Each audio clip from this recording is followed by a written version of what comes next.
जय हिंद साथियों, स्वागत है आप सभी का हमारे YouTube चैनल ज्ञान आरबीएल में। दोस्तों आज हम देखने वाले हैं यूपी ट्रिपल एससी पेड का जो एग्ज़ाम हुआ था 2021 में, उसको हम पूरा सॉल्व करेंगे। और मैं आपको बता दूं कि 2 शिफ्टों में पेपर हुआ था, तो ये पहले शिफ्ट का पेपर है दोस्तों। प्रश्न पुस्तिका जो है आपका कौन सा है दोस्तों, प्रश्न पुस्तिका कौन सी, श्रेणी 1 का। ठीक है, अब आपको बता दें इसमें 100 क्वेश्चन है, आपको पता भी होगा, आपने तैयारी की है, और 2 घंटे का समय होता है। तो सब चीज़ों को छोड़ दो, सीधी बात करने वाला हूं। तो मैं आपको बता दूं 100 क्वेश्चन होंगे, ठीक है, और प्रत्येक क्वेश्चन कितने अंक का होगा, 1 नंबर का, और आपकी माइनस मार्किंग 1/4 होने वाली भी है। ठीक है, ये देखिए आपको साफ साफ लिखा हुआ है कि आपका 1/4 माइनस मार्किंग भी काटा जाएगा। तो चलिए दोस्तों शुरू करते हैं हम, सीधी बात है ना, शुरू करते हैं, सीधा पेपर देखना। चलिए ये आपका पेपर है, आपको पता है 5-5 क्वेश्चंस हर एक सब्जेक्ट से है ना ऐसे दिए हुए हैं। तो इनके बारे में बात करने वाले हैं, बहुत ही बेहतरीन से देखेंगे, एक एक पेपर को एनालिसिस करेंगे पूरी तरीके से। ठीक है, हर एक चीज का जहां पे जैसा उसका विवरण करना होगा, इसमें पाई चार्ट भी हम पूरी तरीके से बेहतरीन ढंग से लगाने वाले हैं। तो चलिए दोस्तों शुरू करते हैं इस वीडियो को। चलिए थोड़ा जूम कर लेते हैं पहले क्वेश्चन को। अब देखिए क्या है, पहला क्वेश्चन क्या है कि भारत में शासन करने वाले दिए गए शासकों का काल क्रमानुसार सही क्रम क्या होगा दोस्तों। तो देखिए अगर आपने हमसे हिस्ट्री पढ़ी है तो आपको थोड़ा सा ज्ञान होगा कि भैया एक चीज हमने बताया था कि देखिए शेरशाह सूरी पता कब आया था, हुमायूं के समय। कब था ये, हुमायूं को दोस्तों हराता है कई बार। ठीक है, हुमायूं के समय। अकबर देखिए, अकबर क्या होता है, हुमायूं के बाद आता है, यानी शेरशाह सूरी के बाद ही अकबर आएगा, है ना। ये चीज समझ में आया। अब देखिए अलाउद्दीन खिलजी और दोस्तों इल्तुतमिश, ये दिल्ली सल्तनत से थे, किससे, दिल्ली सल्तनत से थे। और आपको बता दें जो अलाउद्दीन खिलजी था ये खिलजी वंश से था, और इल्तुतमिश किससे था, गुलाम वंश से। तो हमने एक चीज आपको बताया था कि आप याद कर लेना, जी के TSL, यानी कि जी से गुलाम वंश, के से खिलजी वंश, टी से तुगलक, एस से सैयद और एल से लोदी वंश। तो आपको पता है सबसे पहले क्या रहा, गुलाम वंश। तो यानी सबसे पहले हमारा गुलाम वंश यानी इल्तुतमिश आपका पहले हो जाएगा, यानी चौथा वाला प्रथम होगा। फिर उसके बाद दोस्तों तीसरा होगा, यानी कि अलाउद्दीन खिलजी हो जाएगा। फिर उसके बाद दोस्तों शेरशाह सूरी हो जाएगा, और फिर दोस्तों दूसरा आ जाएगा, यानी कि चौथा तीसरा पहला दूसरा, चौथा तीसरा पहला दूसरा दोस्तों, चौथा तीसरा पहला दूसरा, यानी हमारा बी ऑप्शन बिल्कुल और बिल्कुल राइट हो जाएगा। ठीक है, चलिए अगर इनके डेट की आप बात करें तो मैं डेट भी बता दूं। देखिए शेरशाह सूरी दोस्तों कब से कब तक रहता है गद्दी पे, तो 1540 से 1545 तक। ठीक है, अकबर का समय काल क्या होता है, 1556 से दोस्तों क्या होता है इसका कार्यकाल 1605 तक। ठीक है, चलिए अलाउद्दीन खिलजी की बात कर ले दोस्तों, तो 1296 से 1316 तक रहता है। और वहीं इल्तुतमिश की बात करूं मैं तो 1210 से दोस्तों 1236 तक। ठीक है, तो ये देख सकते हैं, इसके अनुसार भी लगा सकते हैं, और हमने जो पहले बताया उसके अनुसार भी लगा सकते हैं। आपका सही आंसर आपका बी ही आने वाला है, इसके अलावा कोई सा भी ऑप्शन सही नहीं होगा। तो आपका बी ऑप्शन बिल्कुल सही जाएगा। चलिए दूसरा क्वेश्चन क्या कहता है कि निम्नलिखित में से कौन से संत शिवाजी के समकालीन थे मेरे साथियों। तो आपको पता होगा कौन थे, तो तुकाराम जी शिवाजी के समकालीन संत थे। ठीक है, चलिए अगला क्वेश्चन कि भारत के प्रथम गवर्नर जनरल कौन से दोस्तों। इसमें आपको कंफ्यूजन बहुत होती होगी, ये मैं भी समझ सकता हूं। तो देखिए अगर बात करते हैं बंगाल के प्रथम गवर्नर जनरल, देखिए बंगाल की बात कर ली तो दोस्तों आपके वारेन हेस्टिंग्स दोस्तों बिल्कुल सही होगा। क्या हो जाएगा, हमारा बी ऑप्शन बिल्कुल और बिल्कुल राइट हो जाएगा। क्या हो जाएगा दोस्तों, बी ऑप्शन बिल्कुल राइट हो जाएगा। देखिए यहां पे पूछा है कि बंगाल के प्रथम गवर्नर, ठीक है, क्या पूछा है, बंगाल के प्रथम गवर्नर जनरल दोस्तों वारेन हेस्टिंग्स हो जाएंगे। अब देखिए मैं जो चीजें बता रहा हूं उनको आप एक बार लिख लीजिएगा। ठीक है, अगर यहीं पे दोस्तों बंगाल के प्रथम क्या जनरल गवर्नर पूछता, देखिए जनरल नहीं लगाता, केवल गवर्नर पूछता, तो बंगाल के प्रथम गवर्नर पूछता ना, तो आप बताते रॉबर्ट क्लाइव। क्या हो जाता है दोस्तों, रॉबर्ट क्लाइव। ठीक है, समझिएगा अगर आपसे पूछता कि बंगाल के प्रथम गवर्नर कौन थे, जनरल नहीं लगाता दोस्तों, तो आपका रॉबर्ट क्लाइव होता। ठीक है, अब देखिए आपसे अगर पूछता कि बंगाल का अंतिम गवर्नर या फिर बंगाल का प्रथम गवर्नर जनरल, देखिए प्रथम गवर्नर जनरल दोस्तों तो वारेन हेस्टिंग्स हो जाएंगे, बिल्कुल सही। और अगर पूछ ले दोस्तों कि भारत का प्रथम गवर्नर जनरल, देखिए कुछ चीजें याद किया, भारत का प्रथम गवर्नर जनरल, देखिए यहां पे अगर भारत कर देता ना, भारत का, तो दोस्तों आपका आंसर क्या होता, तो दोस्तों विलियम बेंटिंग होता। क्या होता, विलियम बेंटिंग हो जाता दोस्तों भारत का प्रथम गवर्नर जनरल, ठीक है, बंगाल जगह भारत कर देता, ठीक है। और दोस्तों अगर पूछता भारत का प्रथम वायसराय पूछता तो कैनिंग हो जाता। क्या हो जाता दोस्तों? भारत का प्रथम वायसराय आपका कैनिंग होता, और भारत का अंतिम वायसराय दोस्तों माउंटबेटन होगा। और प्रथम दोस्तों क्या, प्रथम दोस्तों भारतीय गवर्नर जनरल सी गोपालाचारी हो जाते हैं, ठीक है। तो ये चीजें आप बिल्कुल से समझ गए होंगे, इनको आप लिख लीजिएगा। चलिए अब दोस्तों चरक संहिता संबंधित दोस्तों आपको पता होगा चरक किससे संबंधित थे, तो आपको पता चिकित्सक थे दोस्तों, चिकित्सक। चरक संहिता दोस्तों चरक की रचना है, किसकी? चरक की रचना है दोस्तों। और बहुत अच्छे से याद रखेंगे दोस्तों, ये क्या थे? चिकित्सक थे दोस्तों। आपसे पूछेगा धन्वंतरी का संबंध किससे था? धन्वंतरी का दोस्तों, तो वो भी क्या थे? चिकित्सक थे। चंद्रगुप्त द्वितीय के यहाँ रहते थे दोस्तों, याद रखेंगे, उनके नवरत्नों में एक थे दोस्तों, याद रखेंगे। तो धन्वंतरी और चरक दोस्तों पूछा जाए ना तो आप चिकित्सक बता देंगे। जिस प्रकार से दोस्तों आर्यभट्ट का नाम आता है गणितज्ञ में, उसी प्रकार से दोस्तों चरक और धन्वंतरी का चिकित्सक में आ जाएगा। चलिए अगला क्वेश्चन क्या है? पांचवा क्वेश्चन क्या है आपका? देखिए पांचवा क्वेश्चन, निम्नलिखित में से कौन सा जोड़ा सही नहीं है? कौन सा जोड़ा दोस्तों सही नहीं, यानी कि वो इसमें से एक जोड़ा क्या है साथियों आपका गलत दिया हुआ है। तो गलत कौन सा है उसको हमें बताना है। पहला है दोस्तों 261 बीसी, यानी कि 261 ईसा पूर्व कलिंग युद्ध दोस्तों बिल्कुल सही है। क्या है ये? बिल्कुल सही। आपको मैं बता दूं इसके बारे में कि दोस्तों ये कौन लड़ता है, तो आपको पता होगा दोस्तों अशोक महान जी के द्वारा लड़ा जाता। किसके द्वारा? अशोक महान जी के द्वारा। 261 ईसा पूर्व में दोस्तों ये किस शिलालेख में बताया गया? तो दोस्तों इनके 13वें शिलालेख में दोस्तों इसका वर्णन है, बहुत इंपॉर्टेंट है, याद रखेंगे। और आपको यह भी पता होगा कि इसी युद्ध के बाद दोस्तों इन्होंने युद्ध छोड़ दिया था, ठीक है, युद्ध छोड़ दिया था और बौद्ध धर्म को अपना लिया था। चलिए दूसरा दोस्तों 78 एडी में दोस्तों शक संवत बिल्कुल सही है। और 652 में दोस्तों मुस्लिम युग की शुरुआत, ये भी बिल्कुल सही है। मगर मेरे साथियों क्या कि 1709 ईस्वी में क्या औरंगजेब की मृत्यु दोस्तों, यही गलत है। तो हमारा डी ऑप्शन बिल्कुल और बिल्कुल राइट हो जाएगा। अब आप कहेंगे सर कब हुआ था मृत्यु इसका, तो दोस्तों मैं आपको बता दूं क्या होगा, 1707 में। कब दोस्तों मृत्यु हुई? तो 3 मार्च 1707 दोस्तों अहमदनगर में, ठीक है। तो 3 क्या होगा 1707 लिख लेना, यहाँ पे क्या होगा 1707 होगा। बिल्कुल दोस्तों 2 साल इसने एक्स्ट्रा बढ़ा दी, इसीलिए ये क्या हो जाएगा, गलत हो जाएगा। डी ऑप्शन बिल्कुल राइट है। चलिए अगला है कि इनमें से किसे दोस्तों भारत के ग्रैंड ओल्ड मैन के नाम से जानते हैं दोस्तों, यानी कि grand old man of India कहते हैं। तो आपको पता होगा किसको बोलते हैं? दादा भाई नौरोजी। क्या? दादा भाई नौरोजी। अब देखिए इनके बारे में कुछ चीजें आपको बिल्कुल अच्छे से याद रखना है दोस्तों।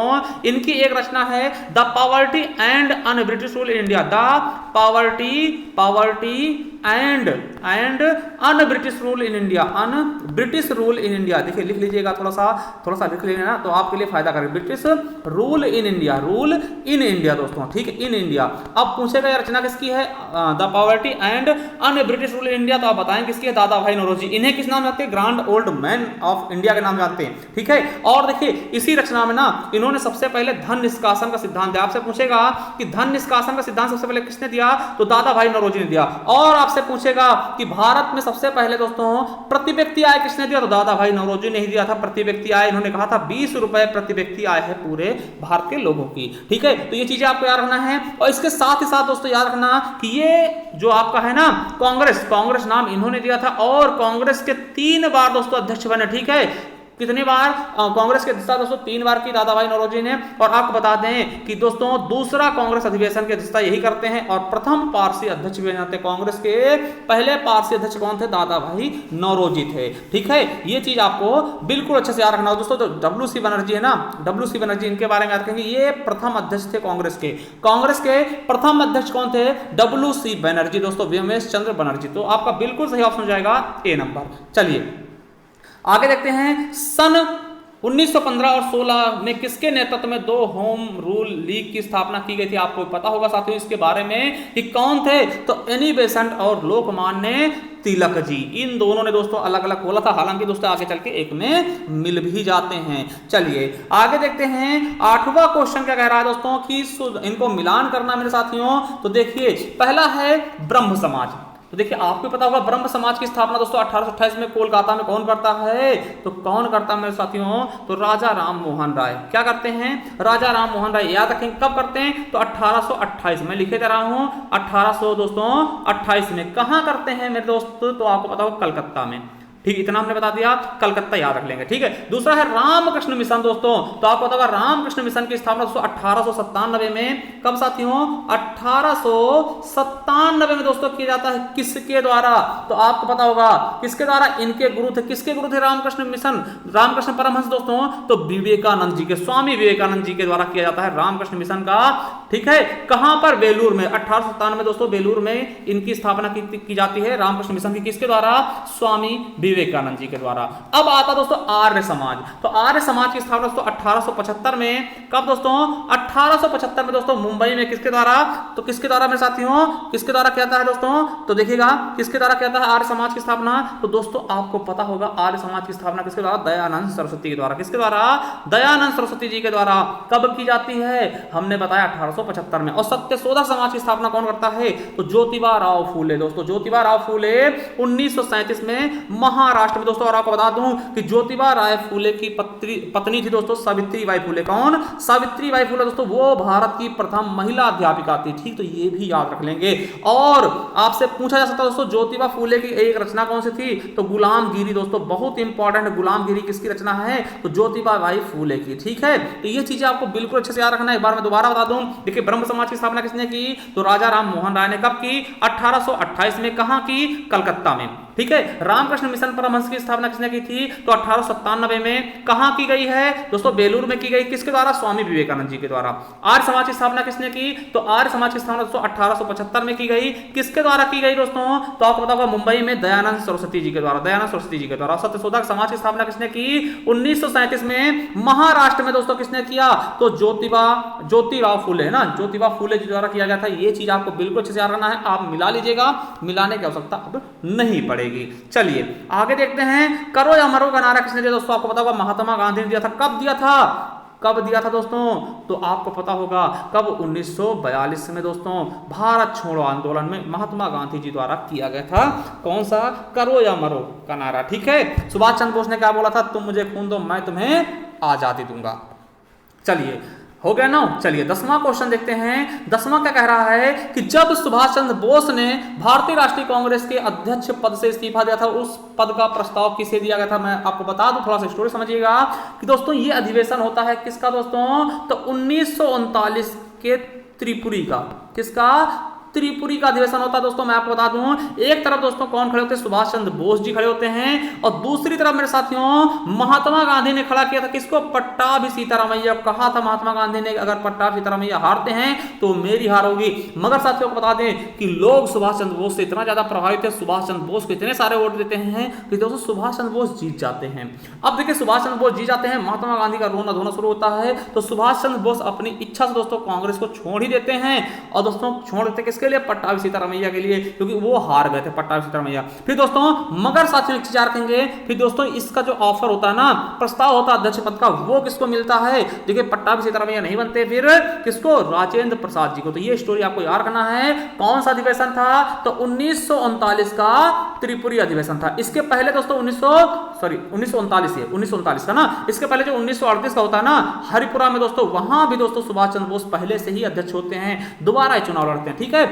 चलिए तो समझ गए होंगे बिल्कुल अच्छे। चलिए अगला क्वेश्चन है, सलाल पनबिजली परियोजना दोस्तों किस नदी पर स्थित है? सलाल पनबिजली परियोजना दोस्तों किस नदी पे है दोस्तों? आपको बता दूं चिनाब पे। किस पे है? चिनाब पे दोस्तों। ठीक है, याद रखें। और चिनाब पे दोस्तों सबसे ऊंचा दोस्तों ब्रिज बनाया जा रहा है गुंबदाकार वाला। ठीक है, चलिए अगला है, वसंत विश्व होता है दोस्तों, कब होता है, किस डेट को होता है? तो इसके बारे में आपको बताना है। तो कब होता है दोस्तों? 21 मार्च को दोस्तों होता है। ठीक है, चलिए अगला है, राजस्थान में खेतड़ी परियोजना किससे संबंधित दोस्तों? किसके उत्पादन से दोस्तों? खेतड़ी। आपको बहुत अच्छे से याद होगा दोस्तों, खेतड़ी किससे संबंधित है? तो तांबा से। किससे दोस्तों? कॉपर से दोस्तों। याद रखेंगे, बहुत ज्यादा इंपॉर्टेंट दोस्तों। एल्यूमिनियम की अगर बात कर लेना, कहां दोस्तों फेमस है? तो आपको पता होगा एल्यूमिनियम दोस्तों कहां? रेणुकूट, उत्तर प्रदेश का रेणुकूट दोस्तों बहुत फेमस है एल्यूमिनियम के लिए दोस्तों। कहां? हिंडाल्को कंपनी दोस्तों यहां पे। ठीक है, चलिए तो दोस्तों बिल्कुल सही ऑप्शन हमारा इसका सी हो जाएगा। चलिए 14 नंबर क्वेश्चन क्या है? कांजीरंगा दोस्तों। आपको पता होगा कांजीरंगा किसके लिए? एक सींग वाले गेंडा के लिए दोस्तों। कहां है?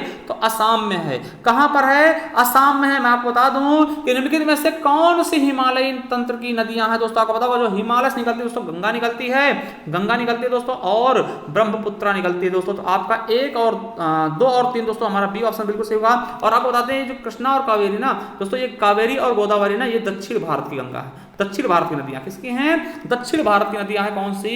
कावेरी और गोदावरी। तो हमारा बी ऑप्शन बिल्कुल और बिल्कुल एकदम राइट हो जाएगा। चलिए अगला क्वेश्चन क्या है, बैंक दर का क्या अर्थ होता है दोस्तों? जो बैंक दर होता है ना वो क्या होता है, तो मैं आपको बता दूं कि देश के केंद्रीय बैंक द्वारा ली जाने वाली आधिकारिक ब्याज दर। दोस्तों जो केंद्रीय बैंक है ना, वो जो बैंकों को ब्याज देती है ना, जो दर लेती है ना, उसे बैंक दर बोलते हैं। ठीक है, तो देश के केंद्रीय बैंक द्वारा ली जाने वाली आधिकारिक ब्याज दर को हम क्या बोलते हैं? बैंक दर बोलते हैं। चलिए अगला क्वेश्चन क्या है, 17 नंबर हमारा क्या कह रहा क्वेश्चन, देखिए 17 नंबर क्वेश्चन क्या है, यदि आरबीआई नगद कोषानुपात को घटा दे तो साख अर्जन पर क्या असर पड़ेगा मेरे साथियों? तो आपको बता दूं कि साख अर्जन क्या होगी, तो दोस्तों वो बढ़ जाएगी। क्या होगी?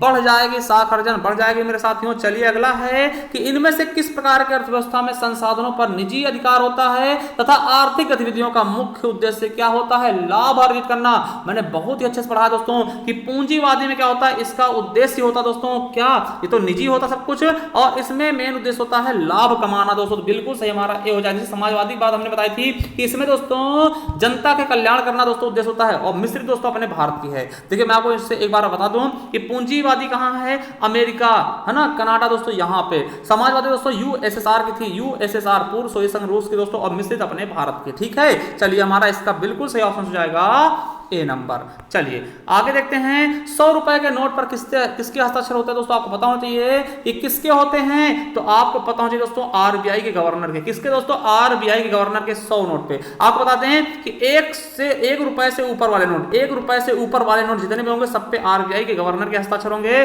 और 1 रुपए के नोट पे किसके? वित्त सचिव के होते हैं। तो ये चीज याद रखेंगे। और वर्तमान में आरबीआई गवर्नर कौन है? तो शक्तिकांत दास। क्या? देखिए आप नोट लीजिएगा, उसमें आप देखेंगे ना तो हर एक नोट में आपको किसी ना किसी सिग्नेचर मिलेंगे। अभी आप अगर जो नोट नहीं होगी ना उस पर शक्तिकांत दास के सिग्नेचर मिलेंगे, क्योंकि वो आरबीआई के गवर्नर हैं वर्तमान में। ठीक है, तो 1 रुपए से अधिक के नोटों पर किसके हस्ताक्षर होंगे? आरबीआई के गवर्नर के होंगे। तो हमारा ए ऑप्शन बिल्कुल सही होगा। और उसके दोस्तों 1 रुपए पे किसके होंगे? दोस्तों वित्त सचिव के। चलिए आगे देखते हैं, अगला क्वेश्चन क्या है, फेमा।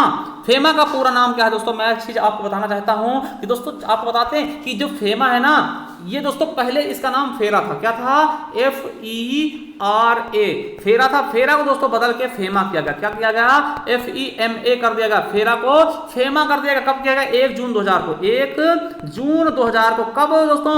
तो 9वीं पंचवर्षीय योजना में। कौन सी? 9वीं पंचवर्षीय योजना चली। देखिए फेमा, फेरा का नाम क्या था? पहले फेरा देख लीजिए क्या नाम था, foreign exchange regulating act. R से रेगुलेटिंग, ए से एक्ट। तो दोस्तों इसको जब बदला गया ना तो क्या हो गया? फॉरेन एक्सचेंज मैनेजमेंट एक्ट दोस्तों। तो आपका बी ऑप्शन बिल्कुल और बिल्कुल सही जगह, यानी कि फॉरेन एक्सचेंज मैनेजमेंट एक्ट दोस्तों। हो सकता है पिछली बार, अब अगली बार दोस्तों फेरा का पूछ ले तो फेरा में दोस्तों आर का अर्थ होगा रेगुलेटिंग, ए का होगा एक्ट हो जाएगा। चलिए आगे दोस्तों कि भारत के संविधान में जन स्वास्थ्य एवं स्वच्छता किसमें शामिल है दोस्तों? जन स्वास्थ्य एवं स्वच्छता दोस्तों किसमें शामिल है, ये आपको बताना पड़ेगा। तो दोस्तों किसमें शामिल है, तो आपको भी पता होगा किसमें शामिल है, तो राज्य सूची में शामिल है। चलिए अगला है दोस्तों 22 नंबर कि भारत में पंचायती राज व्यवस्था किसके अंतर्गत है मेरे साथियों? तो आपको भी पता होगा ये चीजें किसमें हैं, तो राज्य के नीति निर्देशक तत्व में दोस्तों आपको पता आर्टिकल 40 दोस्तों, क्या अनुच्छेद 40 में दोस्तों बताया गया कि पंचायती राज व्यवस्था का गठन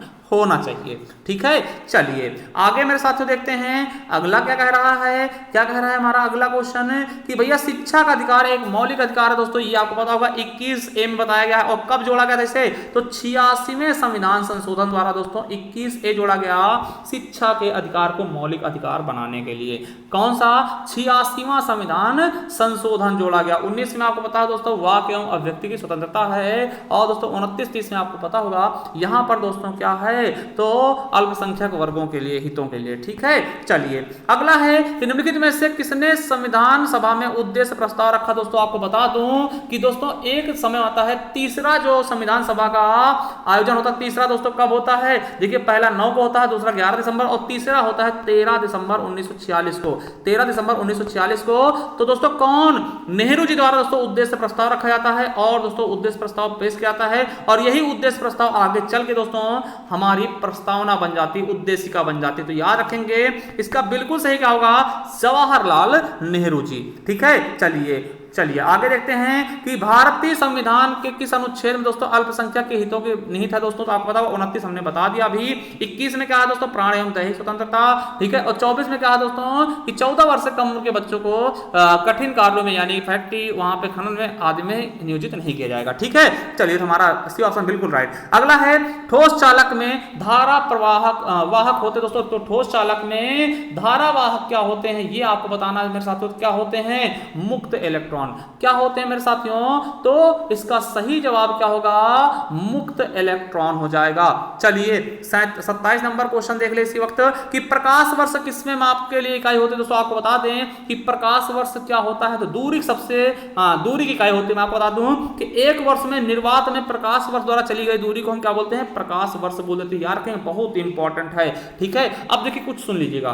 देखिए आपसे पूछेगा ना, अगर मान ले अगले पेपर में क्या पूछ ले कि सबसे बड़ी दूरी क्या होती है। देखिए दूरी मापने सबसे बड़ा इकाई क्या होता है, तो आपको बताइए पारसेक होता है। देखिए प्रकाश वर्ष से बड़ा क्या होता है, पारसेक होता है। आपको बताते हैं कि एक प्रकाश वर्ष कितने पारसेक के बराबर होता है, तो 3.26। यार कहीं बहुत इंपॉर्टेंट, 3.26 अगर हम पारसेक प्रकाश वर्ष मिलाते तब जाके एक पारसेक के बराबर होगा। यानी अगर पूछे कि दूरी सबसे लंबी इकाई क्या होगी, सबसे बड़ी इकाई क्या होगी, तो आपको बताना है पारसेक। कितना होता है, तो ये प्रकाश वर्ष से दोस्तों प्रकाश वर्ष से बहुत बड़ा होता है, यानी कि 3.26 गुना प्रकाश वर्ष से बड़ा होता है। देखिए हवाई जहाज की गति किसमें मापते हैं, मैक में। किसमें मापते हैं, तो मैक में दोस्तों हवाई जहाज की गति मापते हैं। ये चीज याद रखेंगे। चलिए अगला, ब्लीचिंग पाउडर का रासायनिक नाम क्या है दोस्तों। तो ब्लीचिंग पाउडर का रासायनिक नाम क्या है ये आपको बताना है और बहुत ही बेहतरीन क्वेश्चन है। ठीक है, तो क्या है मेरे साथियों, तो आपको बताओ कैल्शियम ऑक्सीक्लोराइड। ठीक है, CaOCl2। चलिए आगे देखते हैं 29 नंबर, 18 कैरेट सोने से खरे सोने का प्रतिशत क्या होगा दोस्तों। मैं आपको बता दूं कि किस प्रकार से आप सोने के खरे प्रतिशत को निकाल सकते हैं, क्योंकि आज हो सकता है दोस्तों ये अगले पेपर में भी आपके एग्जाम में आ जाए, तो आप किस प्रकार से दोस्तों इसको आप निकालेंगे। देखिए आपको पता होगा कि 24 कैरेट दोस्तों सोना शुद्ध होता है। 24 कैरेट बराबर 100% सोना माना था। तो यार कहेंगे देखिए 24 कैरेट बराबर क्या होता है, 100%। तो एक देखिए एक कैरेट में कितना होगा दोस्तों, तो देखिए 100/24 कर देंगे। क्या कर देंगे, 100/24। ठीक है, समझिएगा 1% बराबर, देखिए 100% बराबर कितने, 24 कैरेट के। तो 1% बराबर कितना होगा, 100/24 कैरेट। और दोस्तों कितने का निकालना, 18 कैरेट का। तो 18 कैरेट निकालना, तो चलिए काटे इसको। तो देखिए 36 का 18 3 होगा और 6 चौक 24 4 हो जाएगा। फिर देखिए 4 से 100 काट दो तो 25 हो जाएगा। 25 के 100, अब देखिए क्या बचा, 25 × 3, तो यानी 25 3 75%। तो दोस्तों इसी तरीके से आप निकाल लेंगे, कितना भी पूछ ले, कैसे भी करके पूछ ले, आपको निकाल लेना। कैसे निकालना है, देखिए जितने का पूछे ना आपको क्या करना है, 100/24 के बाद जितने परसेंट पूछे, जितने कैरेट को पूछे, मान लिया आपका 20 कैरेट पूछा दोस्तों, फिर 20 से गुणा कर देंगे। 16 पूछेगा 16 कर देंगे। बस इतना याद रखेंगे कि आगे क्या होगा, 100/24। 100/24। ठीक है, आपसे पूछ ले कि 10 कैरेट में कितना सोना होगा प्योर, तो यहाँ पे 10 रख देंगे, काट लेंगे, आ जाएगा। ठीक है, चलिए समझ गए होंगे। चलिए संतरे का बहुतायत में क्या होता है दोस्तों, संतरे में क्या होता है आपको बताओ, विटामिन सी दोस्तों पाया जाता है, क्योंकि खट्टा होता है। ठीक है, विटामिन सी इसमें बहुत अच्छे मात्रा में पाया जाएगा। अगला मेरे साथियों, ये देखिए मैथ का क्वेश्चन आ चुका है। ये देखिए रूट के अंदर कुछ है दोस्तों, यहाँ पे क्या है, 196 बराबर 72 × 56। ठीक है, देखिए इसको कैसे करेंगे, तो मैं आपको बता दूं। पहले चीज इसको हम काट लेते हैं, इसको तो यहीं कट ही जाएगा ना। तो दोस्तों क्या होगा, तो 9 × 8 72, 8 से काटिए और 8 से 56। तो क्या हो गया दोस्तों, यहाँ देखिए इसका दोनों को वर्ग कर दीजिए, दोनों तरफ वर्ग कर दीजिए, क्योंकि यहाँ से रूट हटाओगे तो दोनों तरफ वर्ग हो जाएगा। तो यहाँ पे क्या बचेगा, अब वर्ग करेंगे दोस्तों, यहाँ से पूरा हट जाएगा तो क्या बचेगा, यहाँ दोस्तों इसको हम प्रश्नवाचक x मान लें। ठीक है, और यहाँ पे 196 बच जाएगा। अब देखिए इधर वर्ग होगा तो दोस्तों क्या हो जाएगा, 9 × 9 कर लीजिएगा और यहाँ पे 7 × 7 हो जाएगा, क्योंकि वर्ग है तो वर्ग लिख के कोई मतलब नहीं दोस्तों, गुणा में लिख लीजिएगा, क्योंकि 2 बार गुणा इसका मतलब। ठीक, अब देखिए ये कटेगा, 7 से काटेगा, 7 दूनी 14, 7 दूनी 14 बचा 5 और 7 8 56, कितना 8 हो जाएगा, 28 हो जाएगा। फिर एक 7 बचा, 7 से काटेंगे है ना, 7 28, 4 बच गया। अब देखिए 4 बच गया, अब 4 उधर जाएगा, गुणा कर देगा दोस्तों, तो क्या होगा, तो × 4। अब क्या आपको हल करना है, 9 9 81 × 4, तो 81 गुणे 4 कर लीजिएगा तो 4 एक नाम 4 और 4 32 324 है। हाँ है बिल्कुल सही है, हमारा सी ऑप्शन बिल्कुल और बिल्कुल राइट हो जाएगा। क्या हो जाएगा? बिल्कुल और बिल्कुल राइट हो जाएगा। चलिए 32 नंबर क्वेश्चन की तरफ पढ़ते हैं कि 32 नंबर क्वेश्चन क्या कह रहा है। देखिए ये वाला दोस्तों सोल्यूशन है। देखिए इसका मैं बता दूं, अगर दोस्तों यहाँ पे प्लस है, ठीक है, और यहाँ भी प्लस है दोस्तों, तो ये देखिए यहाँ माइनस है। देखिए इसको समझिएगा तो आप क्या करिए, इन दोनों को जोड़ दीजिएगा। क्या हो जाएगा? ऐसे क्वेश्चन कभी भी आए तो आप क्या करना है, दोनों संख्याओं को जोड़ दीजिएगा, यानी 885 और प्लस 115 क्या होगा? 1000 आ जाएगा, 1000 आ जाएगा। तो हमारा डी ऑप्शन से क्या हो जाएगा दोस्तों? बिल्कुल और बिल्कुल सही हो जाएगा। ठीक है, ऐसे क्वेश्चन को आप इस तरह कर दीजिएगा। देखिए यहाँ पे क्या होगा, इनकी संयुग्मी से गुणा कर दीजिए। संयुग्मी क्या होता है दोस्तों? इनके क्या करिए, हर का दोस्तों चिन्ह चेंज करके गुणा करवा दीजिए। ठीक है, तो क्या होगा, देखिए यहाँ पे क्या हो जाएगा 5 माइनस रूट 3, ठीक है, और दोस्तों यहाँ पे क्या होगा 5 माइनस रूट 3। ठीक, इसको अगर आप सॉल्व करेंगे मेरे साथियों, इसको आपको सॉल्व करना होगा। ठीक है, तो ये बिल्कुल आसानी दोस्तों, आपका बिल्कुल सही ऑप्शन क्या हो जाएगा 4 माइनस रूट 15। चलिए आगे है कि टीवी का मूल्य, टीवी सेट का मूल्य दोस्तों 30% घटाने पर उसकी बिक्री 20% बढ़ गई। तो दोस्तों आय में क्या प्रभाव पड़ा, तो मैं आपको बता दूं, इसको दोस्तों आप x plus Y X Y से भी कर सकते हैं। कैसे? देखिए पहला क्या घटाएगा तो -3 लिख लेंगे, इसको x मान लिया। देखिए x बराबर क्या माना, सूत्र क्या होता है, x plus Y plus X Y बटे 100, ये सूत्र होता है। तो पहले हमने इसको x माना, x का माना माइनस का 30 और दोस्तों y का माना प्लस का 20। तो देखिए x प्लस वाई, तो प्लस लगा दिया हमने, y क्या है 20 है।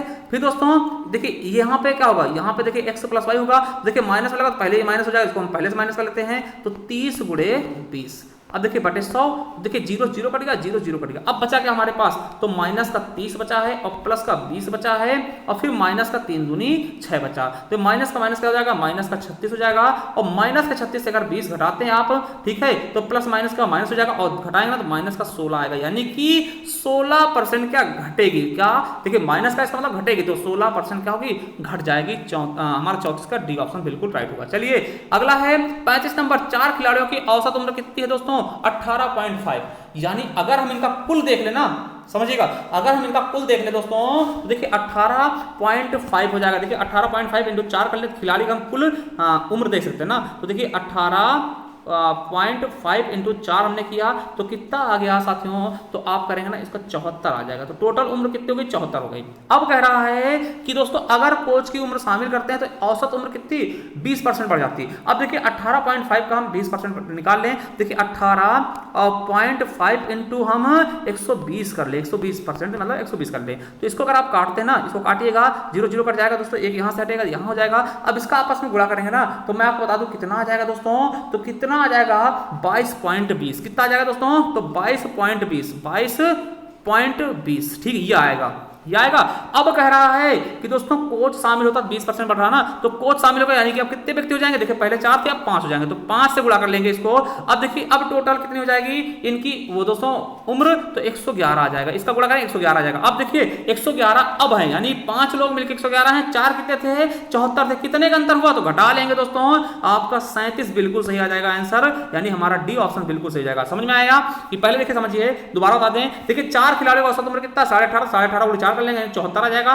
ठीक है, 74 उम्र है। ठीक है, अब कह रहा कि अगर कोच शामिल हो तो दोस्तों 20% बढ़ जाता है, यानी 18.5 था, इसका 20% बढ़ाएंगे, कितना आ जाएगा 22.20 आ जाएगा। तो 22.20, अब देखिए कितना बढ़ गया, ये बढ़ चुका है, तो 22.20 होगा सबका। तो कितने लोग हो गए, 5 हो गए, तो 5 से गुणा करेंगे यानी 111 आएगा। अब देखिए पहले 4 लोगों की कितनी उम्र थी 74, अब 5 लोग शामिल हो यानी कोच शामिल हुआ दोस्तों 111 होगा। तो कितना कोच बढ़ गया होगा, तो दोनों घटा लेंगे, 37 आपका बिल्कुल सही आ जाएगा। ठीक है, चलिए अगले क्वेश्चन का पढ़ते हैं। देखिए हमारा खत्म हो गया है गणित, मैथ के क्वेश्चन समाप्त हो चुके हैं। अब देखते हैं हिंदी के। अब देखिए हिंदी क्वेश्चन आप कैसे हैं, तो देखिए पहला है एकल का विलोम क्या होगा। एकल का क्या होगा, देखिए एकल मतलब अकेला, एकल मतलब क्या होगा दोस्तों, एकल मतलब अकेला हो गया, तो दोस्तों अकेला का क्या हो जाएगा, बहुल हो जाएगा ना, एकल का बहुल हो जाएगा, बिल्कुल सही। दर्प का पर्यायवाची क्या होता है, दर्प जानते हैं क्या होता है, घमंड। क्या होता है दर्प का मतलब क्या होता है, अहंकार, घमंड ना दोस्तों, बिल्कुल सही हो जाएगा हमारा बी नंबर। अगला है मन को हरने वाला, मन को हरने वाला क्या होगा दोस्तों, मनोहर हो जाएगा। क्या हो जाएगा, मन को हरने वाला क्या होता है, मनोहर होगा। चलिए गागर में सागर भरना, गागर में सागर भरना मुहावरे का अर्थ क्या होगा दोस्तों, गागर में सागर मतलब कहते हैं ना कि थोड़े में बहुत कुछ कहते हैं, मतलब थोड़े में बहुत कहना, थोड़े में बहुत कहना। ठीक है, होता बिहारी दास कहेगा तेरे गागर में सागर भरते थे। चलिए अगला है शुद्ध वर्तनी दोस्तों, तो क्या होगा दोस्तों, महत्वाकांक्षा होता है दोस्तों, महत्वाकांक्षा दोस्तों आपको बताओ, दो ता क्या होते हैं, आधे होते हैं, दो ता होंगे, आधे वाले दो ता होंगे दोस्तों, बिल्कुल सही हो जाएगा महत्वाकांक्षा। चलिए दोस्तों ये 41 से 43 तक दोस्तों ये दिया हुआ है, इसको आपको बहुत अच्छे से पढ़ना है केयरफुली तरीके से, और इसके आंसर देने ये आपका इंग्लिश आ चुका है दोस्तों। चलिए अब इसके बारे में बताएंगे कि मेनी साइड्स पर्सनालिटी मींस क्या होता है मेरे साथियों। तो आप जब इसको सॉल्व करेंगे देखेंगे वहां पे दोस्तों, तो इसका बिल्कुल सही आंसर क्या होगा ये मैं आपको बता दूं कि इसका सी ऑप्शन बिल्कुल सही जाएगा, a person having varieties interested दोस्तों। क्या, a person having varieties interested दोस्तों। कैसे देखिए, ए मेनी साइड्स पर्सनालिटी मींस क्या होगा, ए मेनी साइड पर्सनालिटी मींस क्या होगा, ए मेनी साइड पर्सनालिटी मींस क्या होगा, देखिए यहाँ पे क्या होगा, एंजॉय पॉलिटिकल। देखिए यहाँ पे आप देखेंगे ना तो यहाँ पे आपको सब कुछ समझ में आएगा, ठीक है। इसको आप पढ़िएगा, बहुत अच्छे से पढ़ेंगे तो साथियों आपको एक एक आंसर इसका आप आसानी से कर ले जाएंगे, ठीक है। तो दोस्तों इसका बिल्कुल सही जाएगा a person having variety interested, ठीक है, बिल्कुल सही। अगला है PT Nehru enjoyed. PT Nehru क्या करते हैं, एंजॉय किस चीज का करते हैं दोस्तों, इसके बारे में बनाना है। पंडित जवाहरलाल नेहरू क्या करते हैं, reading and writing book, fighting political and social evils, और रिसाइटिंग ट्राइनली, है ना दोस्तों, या फिर doing all these and much more दोस्तों, यानी सब कुछ करते हैं। तो बिल्कुल सही दोस्तों, आपको पता होगा इसमें आप देखेंगे तो ये सब कुछ करते थे ना। देखिए यहाँ पे क्या था, राइटिंग रीड बुक भी करते हैं, फाइटिंग पॉलिटिक्स भी करते हैं, और सोशल इविल करते हैं, और देखिए ये सब कुछ लिखा है, यानी कि सारे के सारे काम कर रहे हैं, यानी कि क्या हो जाएगा, बिल्कुल सही हो जाएगा दोस्तों, doing all these and much more, बिल्कुल सही हो जाएगा हमारा 42 का डी नंबर। चलिए 43 देखते हैं क्या कह रहा है हमारा, which of the following statement reflect Pandit Nehru point of view दोस्तों, इनका पॉइंट ऑफ व्यू से क्या है दोस्तों सही होगा। तो बिल्कुल सही दोस्तों 43 का हो जाएगा हमारा बिल्कुल सही सी नंबर, यानी science and humanities are equality important, ठीक है। तो आपको दोस्तों ये वाला बिल्कुल सही हो जाएगा, सी नंबर बिल्कुल सही हो जाएगा, ठीक है। चलिए अगला है give synonym for the following famous, ठीक है। तो फेमस का क्या होगा दोस्तों, तो फेमस का सिनोनिम क्या होगा दोस्तों, आपको बिल्कुल सही समझ में आना चाहिए कि क्या हो जाएगा। फेमस मतलब क्या होता है, पॉपुलर, कहते हैं बहुत पॉपुलर हो गए यानी कि फेमस हो गए। चलिए अगला है give antonym of the following, यानी कि इसका दोस्तों क्या करना, विलोम शब्द बना। ट्रांसपेरेंट से क्या होगा दोस्तों, ट्रांसपेरेंट मतलब क्या, जिसको हम आर पार देख लेते हैं ना, तो क्या हो जाएगा दोस्तों, ओपीक्यू, है ना दोस्तों, जिसके आर पार ना देखा जा सकता, तो हमारा सी नंबर बिल्कुल राइट हो जाएगा। चलिए अगला दोस्तों अब आ चुका है रीजनिंग का सवाल। क्या आ चुका है, रीजनिंग का सवाल आ चुका है दोस्तों, क्या है, तो 46 का दोस्तों क्या है, पक्षी विज्ञान का पक्षी हो जाएगा दोस्तों। नृ विज्ञान किसमें होगा, तो नृ विज्ञान दोस्तों किसमें हो जाएगा, तो ये आपको बताना है। तो नृ विज्ञान बराबर क्या होता है दोस्तों, मानव, क्या होता है, इसमें हम मानव का अध्ययन करते हैं, तो बिल्कुल से हमारा सी ऑप्शन हो जाएगा। चलिए अगला क्वेश्चन क्या है कि उस शब्द का चयन करें जो बाकी शब्दों से मेल नहीं खाता।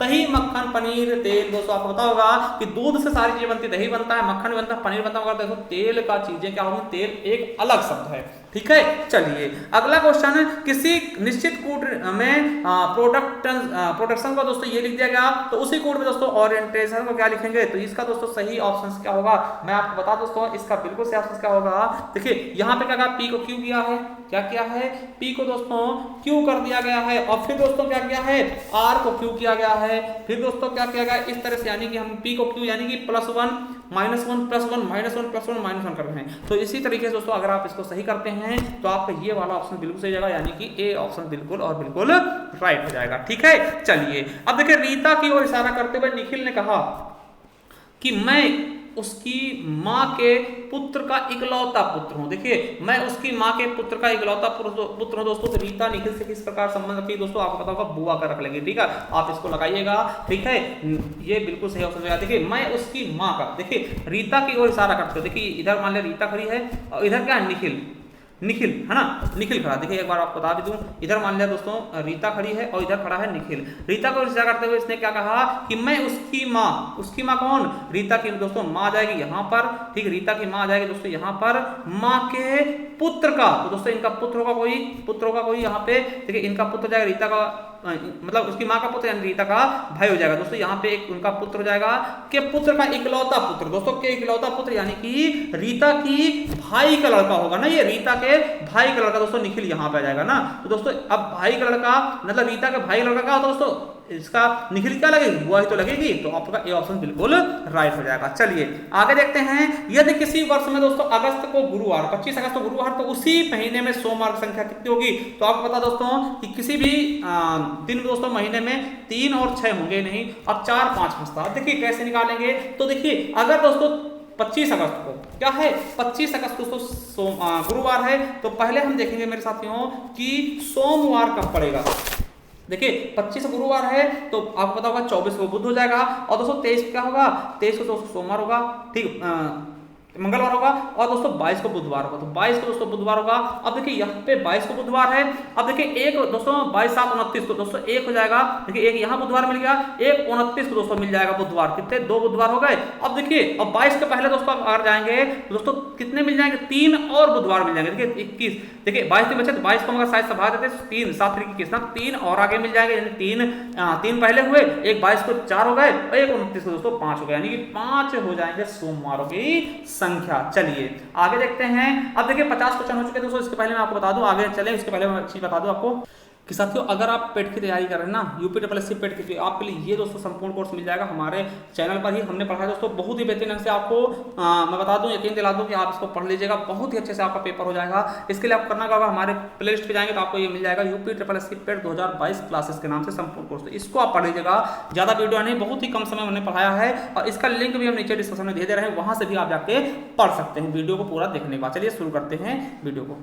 साथियों पूरे हमारे 50 क्वेश्चन हो चुके थे। अब चलते हैं दोस्तों 51वें क्वेश्चन से। 51वें क्वेश्चन से क्या है दोस्तों, यहाँ पे साथियों को बता दें क्या है, करंट अफेयर आ चुका है, ठीक है। तो करंट अफेयर दोस्तों इसको हम देखेंगे कि करंट अफेयर क्या है। तो साथियों देखिए अब कहा गया है कि निम्नलिखित में से किस शहर में लाइट हाउस परियोजना का क्रियान्वयन नहीं हुआ था दोस्तों। तो देखिए तो किस में नहीं हुआ था, मैं आपको बता दूं दोस्तों, पटना में नहीं हुआ था, अगरतला, रांची, चेन्नई में हुआ था। चलिए अगला क्वेश्चन, कौन सी भारतीय दूर संचार कंपनी विश्व की 5वीं सबसे बड़ी मजबूत कंपनी बन गई है दोस्तों, मजबूत ब्रांड बन चुका है दोस्तों। तो आपको पता होगा कौन सी, तो रिलायंस जियो दोस्तों, ठीक है, रिलायंस जियो। और आपको बता दें दोस्तों अभी विश्व के दूसरे अमीर व्यक्ति कौन बन चुके हैं दोस्तों, गौतम अडानी। भारत के गौतम अडानी दोस्तों, ये पहली बार हो रहा है कि कोई भारत दोस्तों, भारत का एशिया का दूसरे रैंक पहुंचा है दोस्तों। अभी एलन मस्क केवल इनसे आगे हैं। एलन मस्क दोस्तों पहले नंबर पे है, दूसरे दोस्तों अपने भारत के गौतम अडानी पहुंच चुके हैं जब हम ये वीडियो शूट कर रहे हैं, ठीक है। चलिए आगे देखते हैं कि बोल्ड दोस्तों, बोल्ड मतलब बंबू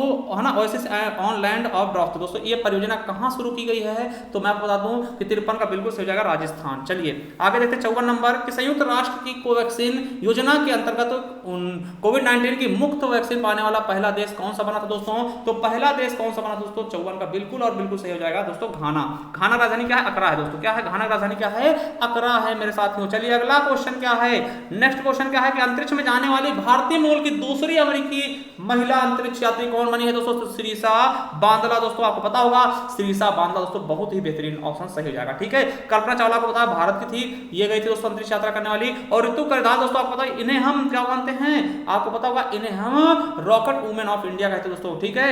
आपने मंगल मिशन में देखा होगा इनका रोल, ठीक है। चलिए तो आपका ए ऑप्शन बिल्कुल सही हो जाएगा। चलिए अगला है कि उस भारतीय पहलवान का नाम क्या है जिस पर हाल ही में डोपिंग के लिए 2 साल का प्रतिबंध लगाया गया मेरे साथियों। तो 56 का बिल्कुल सही हो जाएगा दोस्तों, कौन, सुमित मलिक को, ठीक है। चलिए अगला क्वेश्चन हुआ कौन भारत का वह कौन सा राज्य है जहां end to end E cabinet प्रणाली लागू की गई है मेरे साथियों। कहां पे की गई है ई कैबिनेट प्रणाली दोस्तों, तो आपको पता होगा हिमाचल प्रदेश, ठीक है, हिमाचल प्रदेश दोस्तों यहां पर, ठीक है। अगला है किस भारतीय मंत्रालय द्वारा हाल ही में 2019-20 में के लिए UDISE प्लस शुरुआत किया गया दोस्तों। तो कहां किया गया है दोस्तों, बिल्कुल सही ऑप्शन हो जाएगा आपका बी, शिक्षा मंत्रालय द्वारा, ठीक है। चलिए अगले क्वेश्चन का पढ़ ले हम कि अगला क्वेश्चन साथियों क्या कह रहा है। तो मैं बता दूं कि स्मार्टफोन निर्माता वीवो ने किस क्रिकेट खिलाड़ी को अपना ब्रांड एम्बेसडर बनाया था दोस्तों। आपको बताओ एक चाइनीज कंपनी दोस्तों, तो किसको बनाया था, तो विराट कोहली को। किसको, विराट कोहली को दोस्तों। अगला है आर्टिफिशियल इंटेलिजेंस यानी AI आधारित पोर्टल स्पाउस है ना, स्विस पे दोस्तों किस न्यायालय द्वारा दोस्तों किया गया था जारी, तो दोस्तों किसके द्वारा, तो सर्वोच्च न्यायालय द्वारा। देखिए सर्वोच्च न्यायालय कहां दोस्तों, आपका दिल्ली में है, ठीक है, दिल्ली में सर्वोच्च न्यायालय, याद रखेंगे।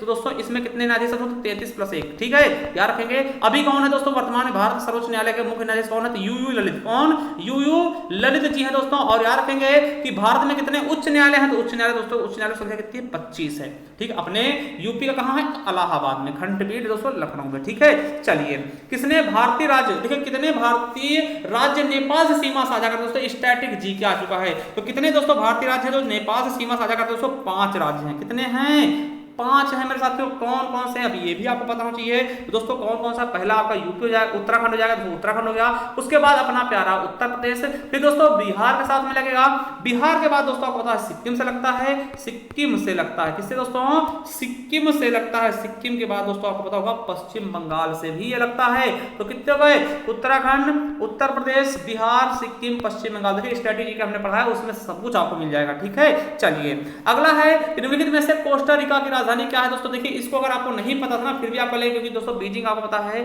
चाइना, दिल्ली भारत, ढाका दोस्तों किसका, तो ढाका बांग्लादेश। तो दोस्तों सान जोस हो जाएगा, ये बिल्कुल सही हो जाएगा, कोस्टा रिका की राजधानी, ठीक है। चलिए अगला है कि निम्नलिखित प्रदेश, देखिए केंद्र शासित प्रदेश लक्षद्वीप की आधिकारिक भाषा निम्नलिखित में से क्या है। तो लक्षद्वीप की दोस्तों आधिकारिक भाषा क्या है, तो आपको भी इसके बारे में पता होना चाहिए। क्या है मेरे साथियों, तो मलयालम है। क्या है, मलयालम। दोस्तों मैं आपकी एक चीज और आपको बता दूं, ठीक है, एक चीज और याद रखेंगे दोस्तों, जो लक्षद्वीप है ना सबसे छोटा है दोस्तों, सबसे छोटा केंद्र शासित प्रदेश है। और यहाँ पे दोस्तों कितने हैं द्वीप दोस्तों, 36 द्वीप आपको मिल जाएगा। कितने द्वीप, 36 द्वीप मिल जाएगा दोस्तों। यहाँ के प्रशासक कौन है, तो दोस्तों प्रफुल्ल पटेल जी है। कौन है प्रशासक, प्रफुल्ल पटेल जी है, प्रफुल्ल पटेल जी। तो ये चीजें आपको बिल्कुल अच्छे से याद कर लेना है। चलिए अगला दोस्तों कि भारत के संविधान के अनुसार लोकसभा के सदस्यों की अधिकतम संख्या क्या होती है दोस्तों। देखिए अभी दोस्तों इसकी बात कर लो तो दोस्तों ऐसे अधिकतम 552 माना गया है। वैसे दोस्तों वर्तमान में बात करें ना तो 550 होगा, क्योंकि दोस्तों आपको पता होगा 104वें संविधान संशोधन द्वारा क्या किया गया, जो 2 एंग्लो इंडियन मनोनीत होते थे दोस्तों उनको खत्म कर देगा। यानी अब दोस्तों इसका सही आंसर 552 माना गया। अब अपने हिसाब से आप देख लीजिएगा, ठीक है। वर्तमान में तो वैसे 550 होंगे, ठीक है, क्योंकि अब दोस्तों एंग्लो इंडियन नियुक्ति बंद कर दी गई है। तो चलिए दोस्तों आगे देखते हैं, हिंदी दिवस कब मनाया था दोस्तों। हिंदी दिवस आपको पता होगा 14 सितंबर 1949 को हिंदी को राजभाषा का दर्जा दिया गया। इसी वजह से दोस्तों प्रतिवर्ष हम 14 सितंबर को हिंदी दिवस मनाते हैं, ठीक है। अगर आपसे पूछ ले विश्व हिंदी दिवस दोस्तों, पूछ सकता है अगले पेपर में, ठीक है। तो विश्व हिंदी दिवस दोस्तों 10 जनवरी को। कब, 10 जनवरी क्यों मनाते हैं, क्योंकि दोस्तों 10 जनवरी 1975 को, क्या 10 जनवरी 1975 को दोस्तों क्या हुआ था, नागपुर में प्रथम विश्व हिंदी सम्मेलन। दोस्तों कहां पर, नागपुर में प्रथम विश्व हिंदी सम्मेलन का दोस्तों आयोजन किया गया था। इसीलिए प्रतिवर्ष हम विश्व हिंदी दिवस का मनाते हैं 10 जनवरी को। और भारत में हिंदी दिवस है 14 सितंबर। क्यों, क्योंकि 14 सितंबर 1949 दोस्तों हिंदी को राजभाषा का दर्जा दिया गया था। चलिए इनमें से कौन सा सार्क देश नहीं है दोस्तों, सार्क देश का सदस्य नहीं है दोस्तों। आपको बता दें कि आपके आसपास में जितने भी देश है ना उनमें दोस्तों म्यांमार नहीं होगा, ये म्यांमार नहीं है। और दोस्तों म्यांमार के अलावा चीन नहीं होगा। बाकी जो आसपास के देश है ना आपके, नेपाल हो गया, भूटान हो गया, बांग्लादेश हो गया, अफगानिस्तान, पाकिस्तान, ये सभी के सभी दोस्तों आपके, श्रीलंका है ना, ये सभी के सभी दोस्तों आपके सार्क के सदस्य हो जाएंगे। और सार्क का मुख्यालय कहाँ दोस्तों, नेपाल के काठमांडू में। कहाँ, नेपाल के काठमांडू दोस्तों सार्क का मुख्यालय। यानी कि चीन और म्यांमार नहीं होगा आपके पड़ोस से, ठीक है। तो इसको याद रख लेंगे। चलिए अगला क्वेश्चन क्या है, 66 हो चुका दोस्तों, 67 देखते हैं। क्या कहा गया, निम्नलिखित में से किस स्थान पर अजंता एलोरा की गुफाएं दोस्तों। आपको पता होगा औरंगाबाद दोस्तों महाराष्ट्र। कहां पर, औरंगाबाद महाराष्ट्र में दोस्तों। चलिए अगला क्वेश्चन, ओणम किस भारतीय राज्य केंद्र शासित प्रदेश का दोस्तों क्या है, सांस्कृतिक उत्सव है दोस्तों। तो ओणम कहां का है दोस्तों, तो आपको पता होना चाहिए दोस्तों ओणम कहां का है, तो केरल का है दोस्तों। ओणम कहां का है, तो आप बताएंगे कहां का है, केरल का। किसका, केरल का दोस्तों, ठीक है। चलिए अगला, निम्नलिखित में से कौन सा ग्रह सूर्य के सबसे नजदीक है दोस्तों। तो आपको पता होगा बुध शुक्र पृथ्वी वरुण है ना, बुध शुक्र पृथ्वी वरुण अरुण यम, ठीक है। तो कौन सा हो जाएगा, तो आपको पता होगा बुध, ठीक है। तो बुध हो जाएगा सबसे नजदीक, ठीक है, सबसे नजदीक होगा बुध, फिर शुक्र, फिर पृथ्वी ना, इस तरीके से। चलिए अगला है, नोबेल पुरस्कार जीतने वाले एशिया के प्रथम कौन थे दोस्तों। देखिए साहित्य का नोबेल किसको मिला था, रविन्द्रनाथ टैगोर। किसके लिए, तो गीतांजलि के लिए दोस्तों। किसकी रचना के लिए, गीतांजलि रचना के लिए दोस्तों इनको मिला था नोबेल पुरस्कार। और एशिया के पहले व्यक्ति बने थे जिन्होंने नोबेल पुरस्कार जीता दोस्तों। किसका जीता, साहित्य का, ठीक है। चलिए भाई मदर टेरेसा दोस्तों शांति का मिला है, ठीक है, ये भी याद कर लेंगे। चलिए अगले क्वेश्चन का पढ़ते हैं कि अगला क्वेश्चन क्या है दोस्तों, गद्यांश दिया गया। क्या दिया गया है, गद्यांश दिया गया। 71 से 75 तक आपको गद्यांश देखना है, ठीक है। और गद्यांश से छांट करके आपको क्वेश्चन का आंसर देना है। देखिए क्या कहा गया है कि धरातल से युद्ध की विभीषिकाओं को सदा सदा के लिए समाप्त करने के लिए गांधी जी ने विश्व को अहिंसा रूपी अस्त्र प्रदान किया।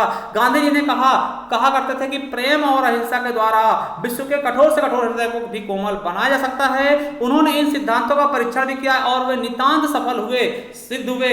हिंसा से हिंसा बढ़ती है, घृणा से घृणा को जन्म देती है और प्रेम से प्रेम की अभिवृद्धि होती है। अतः यह निश्चित है कि बिना प्रेम और अहिंसा के विश्व में शांति स्थापित नहीं हो सकती। शांति के अभाव में मानव जाति का विकास संभव है। ठीक है, प्रत्येक राष्ट्र का स्वर्णिम युग वही कहा जाता है जबकि वहां पूर्ण शांति और सुख रहा हो तथा उत्तमोत्तम रचनात्मक कार्य किए गए हों और भौतिक दृष्टि से व्यापार और कृषि की उन्नति भी शांति काल में ही संभव है। अतः हम यदि विश्व की कल्याण चाहते हैं तो हमें युद्ध से बहिष्कार करना होगा, अहिंसा और प्रेम की भावना से विश्व में शांति स्थापित करनी होगी, तभी विश्व में सुखमय एवं शांतिमय राज्य की स्थापना संभव होगी। तो दोस्तों कहा गया कि विश्व में शांति क्यों आवश्यक है। तो दोस्तों विश्व में शांति क्यों आवश्यक है आपको पता होगा कि मानव जाति के विकास के लिए दोस्तों बिल्कुल अभी हमने पढ़ा है कि मानव जाति के विकास के लिए दोस्तों क्या होना चाहिए दोस्तों, शांति आवश्यक है। ठीक है, मानव जाति के विकास के लिए दोस्तों क्या होगा, शांति दोस्तों बहुत ही अच्छी तरीके से दोस्तों आपको पता होगा कि अगर मानव जाति का विकास चाहते हो तो आपको शांति स्थापित करना ही करना होगा, ये चीज आपको पता है। ठीक है, बिना दोस्तों मानव जाति विकास, देखिए यहाँ पे है ना, मानव जाति के विकास के लिए दोस्तों शांति क्या है, आवश्यक है। तो यहाँ से आप देख सकते हैं बिल्कुल अच्छे से। चलिए 72 नंबर क्वेश्चन क्या है कि विश्व शांति की स्थापना करने के लिए दोस्तों आवश्यक क्या होगा। तो विश्व में शांति स्थापित करने के लिए क्या आवश्यक होगा दोस्तों, अहिंसा और प्रेम, यानी युद्ध बंद करके अहिंसा और प्रेम। दोस्तों ये देखिए हमने बताया है कि दोस्तों क्या है, गांधी जी ने कहा था कि प्रेम और अहिंसा द्वारा दोस्तों क्या विश्व में सब कुछ दोस्तों बंद कर सकते हैं। ठीक है, चलिए अगला क्वेश्चन क्या है 73 नंबर कि कठोर से कठोर हृदय को भी कोमल बनाया जा सकता है दोस्तों, किससे, कठोर से भी कठोर हृदय को हम कोमल कैसे बना सकते हैं दोस्तों, अहिंसा के द्वारा। देखिए अहिंसा के द्वारा, देखिए यहाँ पे आप देखेंगे तो दोस्तों यहाँ पे आपको मिल भी जाएगा कि कठोर से कठोर हृदय को हम क्या करते हैं दोस्तों, अहिंसा के द्वारा कोमल बना सकते हैं, हमने पढ़ाया भी है। देखिए यहाँ पे कहा गया है कि देखिए अहिंसा के द्वारा विश्व के कठोर से कठोर हृदय को क्या कर सकते हैं, कोमल बना सकते हैं। दोस्तों बिल्कुल सही ऑप्शन हो जाएगा हमारा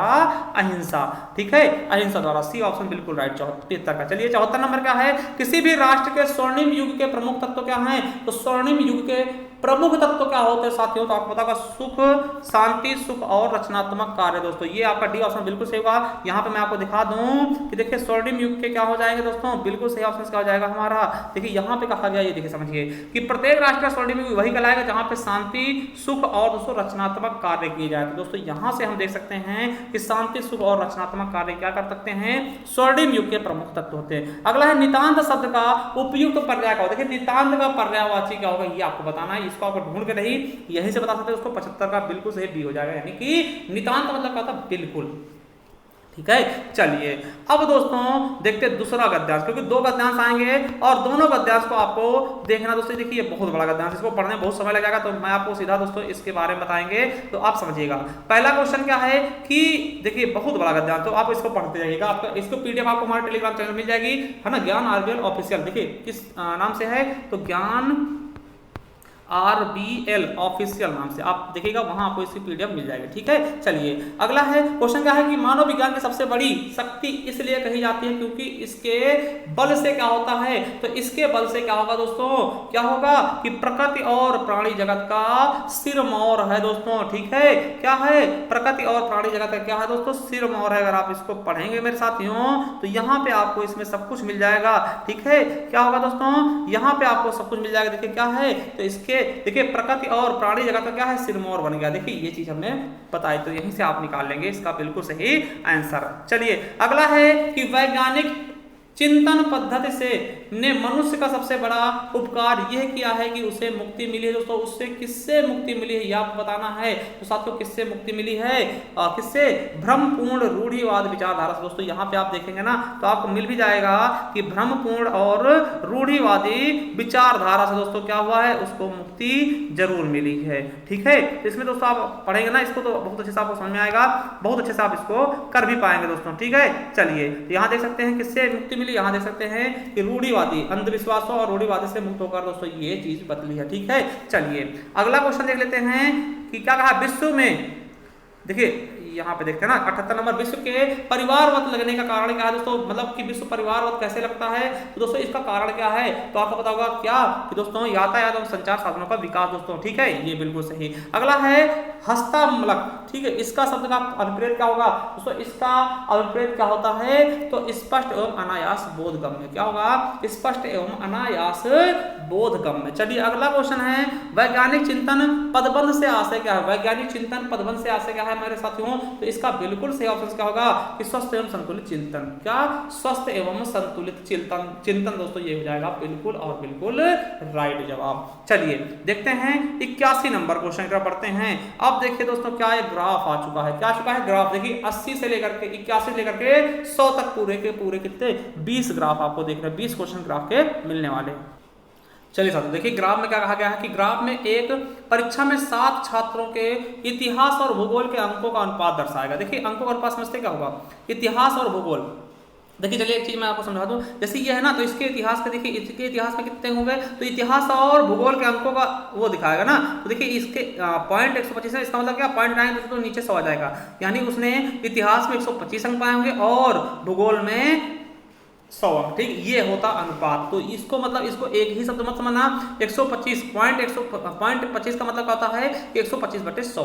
ठीक है, ये जिसे पॉइंट 85 मतलब क्या होगा 85/100, पॉइंट 65 मतलब क्या होगा 65/100 ना। चलिए तो पहला क्वेश्चन क्या है कि कितने छात्रों ने भूगोल की अपेक्षा इतिहास में ज्यादा अंक अर्जित किए। देखिए भूगोल की अपेक्षा इतिहास में ज्यादा अंक अर्जित किए। देखिए भूगोल क्या होगा आपका, तो हमने बताया भूगोल नीचे वाला, इतिहास ऊपर वाला, यानी किसके दोस्तों इतिहास में ज्यादा मतलब ऊपर वाले ज्यादा अंक होंगे। तो ऊपर वाले ज्यादा अंक किसके होंगे, तो मैं आपको बताना चाहता हूँ। देखिए पहले क्या होंगे, तो 65 ऊपर देखिए 65 होगा, दोस्तों 65 कम है, ठीक ये गलत हो जाएगा। 85 होगा तो 85 कम है, ये 35 होगा, ये भी गलत हो जाएगा। हाँ देखिए ये 125 होगा, यानी एक को मिल गया, एक ज्यादा हो गया है ना। ये भी दोस्तों 140 और 100 होगा, ये भी 2 ज्यादा हो गए, और दोस्तों ये कम होगा क्योंकि 95 होगा तो ये कम हो जाएगा, और उससे 155 होगा, यानी कि 3 ज्यादा हो गए, 1 2 3 है ना। ये 3 लोगों ने दोस्तों ज्यादा अंक प्राप्त किए हैं। ठीक है, तो हमारा बिल्कुल सही ऑप्शन क्या हो जाएगा 3, यानी कि बी ऑप्शन बिल्कुल राइट हो जाएगा। चलिए अगला है कि निम्नलिखित में से किन छात्रों ने भूगोल की अपेक्षा इतिहास में कम अंक प्राप्त किए, मतलब वो देखना जो कि 100 से कम हो। तो दोस्तों कितने कितने किए हैं, 100 से कम किस किस के हैं, देखिए 100 से कम किस किस के हैं, ये आपको बताना होगा। देखिए पहला हो गया है ना, इसके 65 हैं, इसके दोस्तों 85 हैं, दूसरा हो गया, तीसरा हो गया, और तीसरे के बाद दोस्तों ये कौन सा हो गया, छठा हो गया। तो पहला दूसरा तीसरा, ठीक है, और छठा, पहला दूसरा तीसरा और छठा ये कम अंक पाए हैं। ठीक है, तो पहला दूसरा तीसरा और छठा, पहला दूसरा तीसरा और छठा दोस्तों बिल्कुल और बिल्कुल सही हो जाएगा दोस्तों, ये आपका बी नंबर। ठीक है, चलिए 83 नंबर देखते हैं। क्या कहा गया दोस्तों, भूगोल के छात्र 3 से 4 के मध्य अंक की प्रतिशतता का बढ़त क्या होगा दोस्तों, ये हम इसके लिए आंकड़े अभी अपर्याप्त है दोस्तों। ठीक है, तो हमारा डी ऑप्शन बिल्कुल राइट हो जाएगा, आंकड़े अपर्याप्त हैं। अगला है कि इतिहास भूगोल के अधिकतम अनुपात और न्यूनतम अनुपात का अंतर क्या होगा, तो अधिकतम और न्यूनतम अनुपात का अंतर क्या होगा, चलिए आपको दिखाते हैं। देखिए अधिकतम अंक कहाँ मिले हैं, अधिकतम आपको मिले हैं 1.55, तो दोस्तों 1.55, और न्यूनतम कितने हैं दोस्तों 0.35 दोस्तों, इसको घटाएंगे तो 0 आ जाएगा, 5 में से 2 बचेगा, और दोस्तों पॉइंट लगेगा 1, यानी 1.20, तो 1.20 देखते हैं बिल्कुल सही आंसर है, तो 1.20, हाँ भैया ये देखिए ये 1.20 दोस्तों बिल्कुल सही हो जाएगा। ठीक क्या हो जाएगा, तो बिल्कुल सही हो जाएगा दोस्तों। ये कहा गया है कि छात्र 4 ने भूगोल में 60 अंक प्राप्त किए, जो चौथा छात्र दोस्तों भूगोल में 60 अंक प्राप्त किया है। तो देखिए बहुत अच्छा क्वेश्चन है कि भैया जो चौथा वाला था ना, उसने भूगोल में कितने अंक प्राप्त किए हैं, तो 60 अंक प्राप्त किए हैं। ठीक है, तो बताना इतिहास में कितने किए होंगे दोस्तों, भूगोल में अगर 60 किए हैं तो इतिहास में कितने अंक प्राप्त किए होंगे दोस्तों, ये आपको इसमें से बताना है। तो चलिए बताते हैं भैया बिल्कुल अच्छे से। अगर भूगोल में वो 60 अंक प्राप्त किए तो पहले चौथे देते हैं। चलिए चौथा कौन सा है, तो 1 2 3 4, चौथा ये है। अब देखिए 125/100, यानी इसमें कहा गया था भूगोल में दोस्तों, भूगोल नीचे वाला ना, भूगोल में 60 प्राप्त किए, यानी 60 की 100 की वैल्यू कितने 60 के बराबर, तो यानी 1 की वैल्यू क्या होगी, तो 1 की वैल्यू जाएगी दोस्तों 60/100, और निकालना है इसका 125, यानी कि हमें ऊपर वाला निकालना इतिहास का, तो गुणे 125 कर देंगे। चलिए काटिए, तो 25 चौके 100 और 25 पंचे 125, और देखिए 4 से काटेंगे 60 तो 15 हो जाएगा, तो 15 × 5 दोस्तों 15 पचे 75, बिल्कुल सही आंसर हो जाएगा दोस्तों। तो 75 है, हाँ बिल्कुल है, तो हमारा सी ऑप्शन बिल्कुल और बिल्कुल राइट हो जाएगा। चलिए तो 5 क्वेश्चन हो चुके हैं। अब देखिए दूसरा देखते हैं कि ग्राफ का अध्ययन करें, को प्रश्नों को देखिए, प्रश्नों को देखिए आप, एक ग्राफ है, आपको पूरा ग्राफ है, इसको देखना है। तो देखिए क्या कहा गया है कि दोस्तों कच्चे ऊन के उत्पादन में उच्चतम वृद्धि वर्ष कौन सा था दोस्तों, उच्चतम वृद्धि किस साल हुई है कच्चे ऊन के उत्पादन में, तो ये ऊन का उत्पादन दिया गया है। अब देखिए उच्चतम वृद्धि दर कहाँ हुई है, इसको थोड़ा छोटा करेंगे तभी आपको समझा पाएंगे बहुत अच्छे से हम। ठीक है, ये देखिए छोटा कर लीजिएगा इसको, चलिए हाँ अब समझिएगा, अब समझिएगा बिल्कुल थोड़ा अच्छे से और अच्छे समझ में आने वाला है ये, अब बहुत अच्छे समझ में आएगा। ठीक है, देखिए क्या कहा गया है कि कच्चे ऊन के उत्पादन में उच्चतम वृद्धि वर्ष कौन सा है। देखिए उच्चतम वृद्धि वर्ष कौन सा है ये आपको बताना है दोस्तों। इसको हम देखते हैं ना, पहले देखिए कैसे करना होगा, कैसे करना होगा। तो देखिए सबसे ज्यादा देखेंगे कि 2017-18 दिया, 17-18 में कितनी वृद्धि हुई, 17-18 में कितनी वृद्धि हुई है। देखिए 17-18 में कितनी वृद्धि हुई है, देखिए यहाँ से अब हम देखिए 17-18 में कितनी वृद्धि हुई है। देखिए 17-18 में क्या हुआ, तो यहाँ से वृद्धि हुई ना, 17-18 में कितनी हुई, तो 65 से 76 गया, यानी 65 से 76 यानी कितना वृद्धि हुआ है, तो 11 का। कितना हुआ दोस्तों, 11 का। तो यहाँ हम 11 लिख लेंगे, 11 वृद्धि हुआ है। ठीक है, अब देखिए अब 20-21 दिया ऑप्शन में, तो 20-21 देखते हैं दोस्तों। ठीक है, क्या दिया है, 20-21 में कितनी वृद्धि हुई है, तो 20-21 में कितनी वृद्धि हुई दोस्तों, यहाँ से 68 से 73 चला गया। क्या 20-21 में 68 से 73 का, यानी 5 का वृद्धि हुआ। कितने का, 5 दोस्तों, ये तो हो नहीं सकता। ठीक है, यहाँ पे 11 का, यहाँ 5 पे, और 16-17 में कितना हुआ है, तो 16-17 दोस्तों, 16-17 ये रहा ना, 16-17 रहा, यानी कि 53 से 65 गया, 53 से 65 गया है, यानी कि दोस्तों 53 से 65 यानी कि 12 की वृद्धि हुई। कितने की, 12 की वृद्धि हुई दोस्तों। और 19-20 में कितने हुआ, 19-20 में दोस्तों 58 से 68 गया, यानी कि 10 की वृद्धि हुई है, 10 की वृद्धि। अब देखिए यहाँ पर हम देखते हैं तो 11-12 ये दोस्तों नवीनतम है, तो इनको हम दोस्तों देख लेते हैं। अब देखिए कैसे निकालें, 12 वाला चेक करते हैं। ठीक है, 12 वाला दोस्तों हमारे साथ सही लग रहा है, मगर दोस्तों ऐसे नहीं देखेंगे, इनका हम परसेंटेज निकालेंगे। देखिए 11 वाले जैसे, तो 11 वाले, तो देखिए 11 हो जाएगा, 11 बटे देखिए 17-18 है, 17-18 में 11 वाला कितना हुआ है, तो किससे दोस्तों तुलना करेंगे, तो नीचे 65 रखेंगे, क्योंकि 65 गुणे 100 करेंगे, तो इसका रेशियो दोस्तों आ जाएगा लगभग 16.92%, 16.92%। अगर इसका देखो 16-17 वाला जो 12% रहा, इसको दोस्तों 12 वैसे देखने में यही लग रहा है सही भी होगा, मगर दोस्तों मैं आपको बता दूं ये एकदम करेक्ट तरीका नहीं होगा, इसको आप लगा के देखेंगे। अभी देखिए 12 यहाँ है, तो सही हो जाएगा, सी ऑप्शन से होगा। देखिए कैसे निकालेंगे, देखिए 12 तो नीचे क्या रखेंगे दोस्तों, 53 रखेंगे, क्योंकि 53 बढ़ा ना, 53 से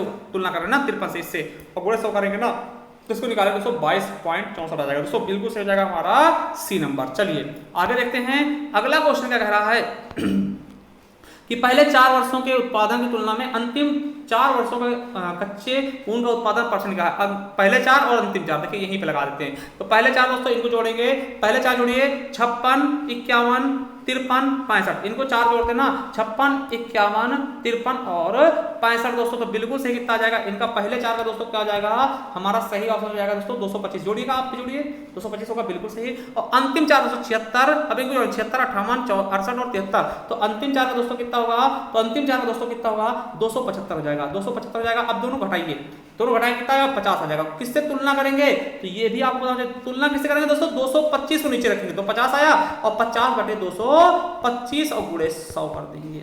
बात समझ में आया, गुणे 100 कर देंगे मेरे साथियों। तो इसको अगर आप काटते ना, इसको आप काट दीजिएगा, 50 गुणे 225, 50 बटे 225 इंटू 100 दोस्तों, आपका बिल्कुल सही ऑप्शन हो जाएगा 22.22% ना, 22.22 यानी कि 22.22%। तो दोस्तों बिल्कुल सही आंसर देखते हैं क्या है, तो है 22.2%, दोस्तों बिल्कुल से हमारा बी ऑप्शन राइट हो जाएगा। चलिए अब कर रहा है 8 वर्षों के दौरान दोस्तों औसत उत्पादन का होगा। देखिए अभी हमने निकाला था, देखिए आपको बताते हैं 8 वर्षों का उत्पादन क्या है दोस्तों, आपको बता दें कैसे करेंगे, तो आप इनको सबको जोड़ लेंगे, सबको जोड़ लेंगे, सबको जोड़ेंगे, कितना 56, 51, 53, 65, 76, 58, 68 और 73, जब सबको जोड़ेंगे ना आप, देखिए सबको आपने जोड़ा था 225 पहला, 275 दोनों जोड़ेंगे दोस्तों, कितना आ जाएगा, 500 आ जाएगा। टोटल आप जोड़िएगा 500 आएगा, इसको 8 से आप भाग करेंगे, जब 8 से भाग करेंगे 500 को, तो 62.5 आ जाएगा। तो यही हमारा बिल्कुल से हो जाएगा 62.5 हो जाएगा। तो दोस्तों इसका 62.5 मिलियन मीट्रिक टन दोस्तों, ये बिल्कुल सही हो जाएगा। ठीक है, चलिए अगला देखते हैं दोस्तों कि उत्पादन में, और 9 नंबर क्या है कि उत्पादन में पिछले वर्ष की तुलना में अधिकतम प्रतिशत घटत किसमें रही है। तो अधिकतम दोस्तों प्रतिशत घटक किसमें रही है, देखिए जो पिछले वर्ष की तुलना में सबसे कम घटक किसमें रही है, मतलब अधिकतम सबसे ज्यादा घटक किसमें है, तो ये मैं देखता हूँ। देखिए ऑप्शन हमारे पास क्या क्या है, 2018, 2017, 18 और 2013-14 और 2014-15, तो पिछले वर्ष की तुलना में दोस्तों घटक किसमें रहा है, तो ये मैं आपको दिखाना चाहता हूँ। पहले 2018 देखते हैं, 2018 फिर 17-18, देखिए 17-18 फिर 18-19 और फिर 14-15 और 13-14, 13-14 है ना, 14-15 और 17-18, 18-19। तो दोस्तों थोड़ा सा इसमें देखिए छोटा करके हम नहीं देख सकते हैं क्योंकि यहाँ पे नहीं होगा ना। चलिए तो आपको सीधा ले चलते हैं वहीं पे, कैसे निकालेंगे, पहले 2017-18-19 को देखते हैं कितना बढ़ा है ना, कितना बढ़ा है मेरे साथियों, ये देखते तो 18-19 पिछले वर्ष की तुलना में कितना बढ़ा है, 18-19 में देखिए 18-19 पिछले वर्ष की तुलना में कितना बढ़ा है, घटा तो 18-19 देखिए 18-19 एक घटा ना, देखिए कितना घट गया, तो 76 से 58 आ गया, 76 से 58 आ गया, यानी कि कितना घटा है, तो 18 घट चुका है। 18 बटे अगर आप 76 रखते हैं दोस्तों और गुणे 100 कर लेंगे तो कितना आ जाएगा दोस्तों, 23.68%। दोस्तों अभी इसमें देखिए कितना है, 18 घटा है ना, 18 घटा है, इतना याद रखेंगे 18 घटा, पहले ऑप्शन के हिसाब से 18 घटा है। अब दूसरा देखते हैं, दूसरा क्या है दोस्तों कि 2017-18 देखते हैं, 2017-18 देखते हैं, 2017-18 देखिए 2017-18 देखते हैं, 2017-18 देखिए 2017-18 देखते हैं, तो 17-18 देखते हैं, 17-18 क्या हो, 17-18 देखिए पहले वर्ष की तुलना में क्या है, देखिए पहले वर्ष की तुलना में क्या है, ये घटा नहीं बढ़ा, तो ये दोस्तों ऑप्शन से गलत हो जाएगा ना, क्योंकि इसमें घटा नहीं है बढ़ा है दोस्तों। 2017-18 में क्या है, घटा नहीं बढ़ा है।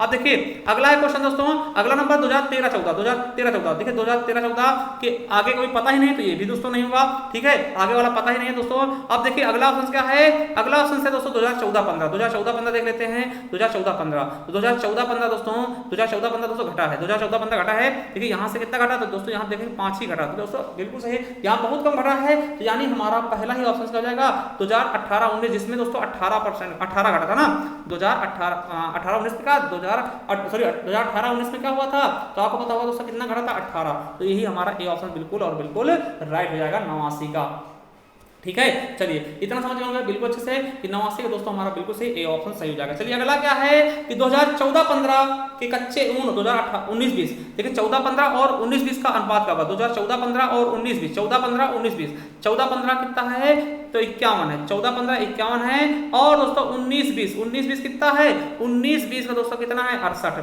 तो देखिए 51 19-20 68 को काटिए, 17-51 17-68 यानी कि 3/4 है ना, समझ गए ना।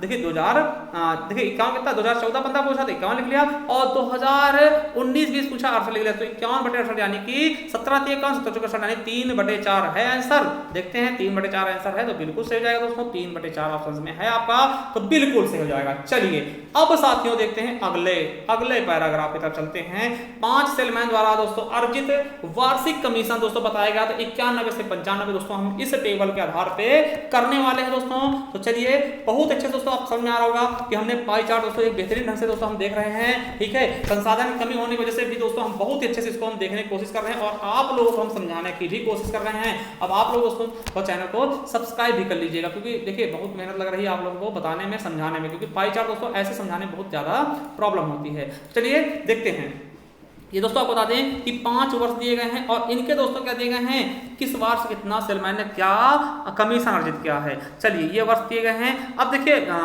पहला है कि किस वर्ष में सेलमैन सी द्वारा अर्जित पिछले वर्ष की कमीशन की तुलना में अधिक है।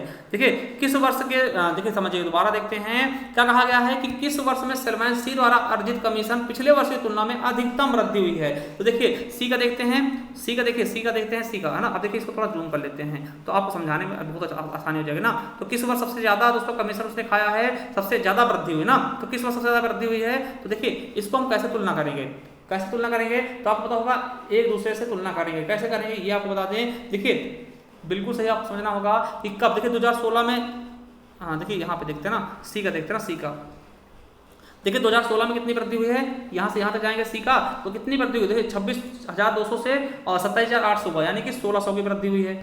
1600 की वृद्धि हुई कब, 2016 में है ना। फिर दोस्तों यहाँ से यहाँ आएंगे 27,800 से 28,200 हुआ, यानी यहाँ पे कितना हुआ, 400 की वृद्धि हुई है। अभी देखिए 1600 से अधिक ना। फिर दोस्तों यहाँ से यहाँ आए, यानी 2017 से 18 में कितनी वृद्धि हुई, 28,200 से 29,100 तक हुआ, यानी कि 29,100 तक, यानी कि आप देखेंगे तो 900 की वृद्धि हुई है। अब दोस्तों 2900 से 29,400 यानी कि यहाँ पे दोस्तों बिल्कुल कम हुआ है, 300 का वृद्धि हुआ ना। और दोस्तों यहाँ पे देखेंगे तो यहाँ पे दोस्तों कितने का, 600 का वृद्धि हुआ। तो सबसे ज्यादा वृद्धि कहाँ हुई, यहाँ 1600 का। कहाँ है, 2006 में दोस्तों 1600 की वृद्धि हुई, यानी कि 2006 हमारा एकदम राइट हो जाएगा आंसर। क्या हो जाएगा, 2006 दोस्तों बिल्कुल और बिल्कुल राइट आंसर हो जाएगा। चलिए अगला क्वेश्चन क्या है कि 2018 में बी का कमीशन 5 सेलमैनों के उसी वर्ष के कुल कमीशन के, देखिए 2018 में बी का कमीशन 5 सेलमैनों के उसी वर्ष के कुल कमीशन का कितने परसेंट। देखिए 2008 का, देखिए 2018 का बी का कमीशन, 2018 का बी का कमीशन दोस्तों यहाँ देखते हैं। 2018 का बी का कमीशन, देखिए 2018 का बी का कमीशन कितना है,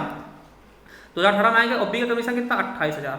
उसी वर्ष के कमीशन का कितना परसेंट, देखिए 2000 हम क्या करेंगे, 2018 पहले बी कमीशन लिखेंगे कितना, 28,000, कितना है 28,000। और बटे उसी वर्ष के पांचों कमीशन दोस्तों टोटल जोड़ अपने आप दिया हुआ है, तो बटे क्या कर देंगे हम 146 960 1,46,960 अब गुणे 100 करेंगे दोस्तों। काटने में तो दिक्कत होगी मगर आंसर आपका आ जाएगा दोस्तों। इसको काटेंगे ना तो कितना आएगा दोस्तों 19.05%। क्या 19.05% दोस्तों, और यही हमारा सही आंसर हो जाएगा। कैसे करेंगे देखिए 2018 का बी देखेंगे तो कितना है 28,000 है, और उसके बाद दोस्तों टोटल पांचों का तो 1,46,960 तो दोस्तों गुणे बटे 1,46,960 गुणे 100 कर देंगे तो बिल्कुल सही हो जाएगा हमारा 19.05%। क्या हो जाएगा 19.05 दोस्तों, ये आपका ए ऑप्शन में दिया भी गया है। चलिए अगला है कि किस सेलमेंट का 2018 में कमीशन 2015 की तुलना में उच्चतम वृद्धि वर्ष दर्शाता है। दोस्तों 2018 की तुलना में 2015 का उच्चतम दर्शा रहा है, ठीक है, किसका दर्शा रहा है, तो ये हम देखेंगे 2018 और 15 की तुलना हम कर लेंगे। 2018 और 15 की तुलना करेंगे, देखते किसका उच्चतम दर्शा रहा, तो ए बी सी डी है ना। 2018 से 15 का 2018 से 15 की तुलना कर लेते हैं। 2018 से 15 की तुलना करेंगे, ठीक है, 2018 से 15 की तुलना करेंगे ए बी सी डी का। चलिए 2018 से 15 देखिए यहाँ से यहाँ के देखेंगे तो दोस्तों ए का कितना वृद्धि हुआ है, देखिए 27,300 से कितना 29,800 अगर घटाते आप कितना हो जाएगा दोस्तों 24,50 आ जाएगा, ठीक है। वही दोस्तों बी का देखते हैं, बी का दोस्तों क्या हुआ 26,850 से 28 हो गए दोस्तों, यानी बी को कितने मिले, कितने बढ़े 1,150 रुपए, ठीक 1,150 बढ़ा है।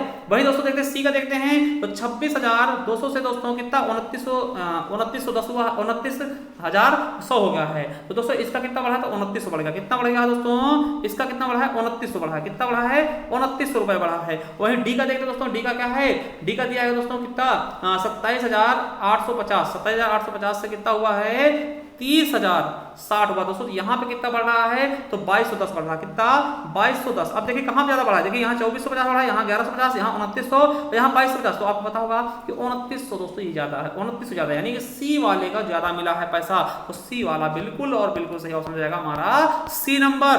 किसका हुआ फायदा, सी का, ठीक है। चलिए अगले तरफ चलते हैं। अगला क्वेश्चन क्या है कि निम्नलिखित में से किस वर्ष में किसी भी सेलमैन द्वारा अर्जित उच्चतम और न्यूनतम कमीशन का अंतर क्या होगा दोस्तों, तो किसी भी सेलमैन द्वारा अर्जित उच्चतम और न्यूनतम कमीशन क्या होगा मेरे दोस्तों, किसका होगा उच्चतम और न्यूनतम कमीशन दोस्तों, ठीक है, ये आपको इसमें बताना होगा। तो चलिए दोस्तों दिखाते हैं आपको कि किसका जो है अधिकतम है, मतलब ज्यादा अर्जित और कम अर्जित उनके बीच का अंतर करेंगे ना तो अधिकतम निकल के आएगा, ठीक है। तो ये हमें आपको दिखाना है, ठीक है, ये हमें आपको बिल्कुल अच्छे से दिखाना। चलिए आपको बताते हैं कि किस में होगा, ठीक है, किस में होगा मेरे साथियों। तो यहाँ हम देखते हैं दोस्तों कि किस में होगा सबसे कम और अधिकतम दोस्तों। तो 2019 में दोस्तों आप देख सकते हैं कि उच्चतम और अधिकतम निकालेंगे ना दोस्तों तो ये सबसे अधिक होगा। देखिए उच्चतम कितना है, देखिए उच्चतम देखिए यहाँ पे न्यूनतम कितना है 24,600 और दोस्तों अधिकतम कितना है ये 29,800, इनका घटाएंगे इसका सबसे अधिक आएगा। देखिए सबसे कैसे निकालना, देखिए यहाँ पे कब सबसे कम कितना है, सबसे कम कितना है ये दोस्तों आपका 26,200 है, ठीक है, और इसको सबसे अधिकतम कितना 28,640, तो इनको घटाएंगे दोस्तों तो कम आएगा। तो सबसे ज्यादा किसका आएगा दोस्तों 2019 का आएगा 24,600 से आप 29,800 घटा देखेंगे ये सबसे ज्यादा ही होगा न्यूनतम और अधिकतम का अंतर, बीच का अंतर दोस्तों। तो किसका हो जाएगा दोस्तों, बिल्कुल सही हमने बता दिया आपको कौन सा होगा 2019 का, आप निकाल लीजिएगा, ठीक है। चलिए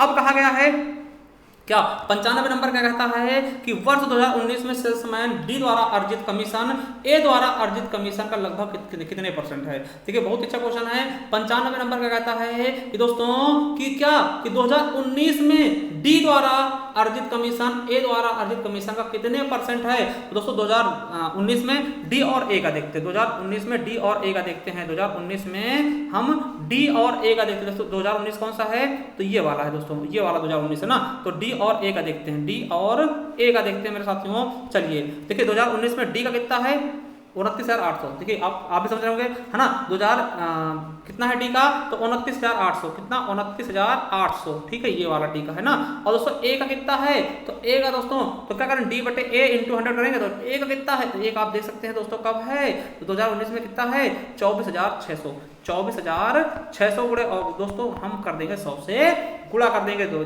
0 0 काट दीजिएगा, और इसको आप दोस्तों जब काटेंगे ना, जब काटेंगे आपका कितना आ जाएगा 121.13%, कितना 121.13% आएगा आंसर। अब चलिए हम देखते हैं क्या आंसर इसका है। 121.13% क्या आएगा, 121.13% दोस्तों 95 का क्वेश्चन, 95 नंबर का क्वेश्चन क्या होगा, आंसर क्या होगा 121.13%। दोस्तों यहाँ पे वो ऑप्शन से नहीं है, यानी कि 121.13% दोस्तों है ही नहीं, तो यानी हमारा बिल्कुल सही जाएगा, इनमें से कोई नहीं, डी ऑप्शन बिल्कुल राइट होगा, 95 का डी ऑप्शन बिल्कुल सही हो जाएगा। चलिए अब दोस्तों अगला आ चुका है, ये है दोस्तों फिर से 9600 तक दी गई सारणी तालिका है ना, का ध्यानपूर्वक अध्ययन करो, प्रश्नों का आंसर दे। चलिए ये है दोस्तों ब्रोकर हैं, शेयर ब्रोकर हैं, इनके दोस्तों महीने दिए गए हैं कि एंजल ने कितने ब्रेकर के मतलब बेचे हैं, है ना, कितने खाते खोले हैं, 25 28 जून में, है ना, ये महीने दिए। चलिए सीधा क्वेश्चन पे देखते हैं, क्वेश्चन क्या है वो हम देख रहे हैं।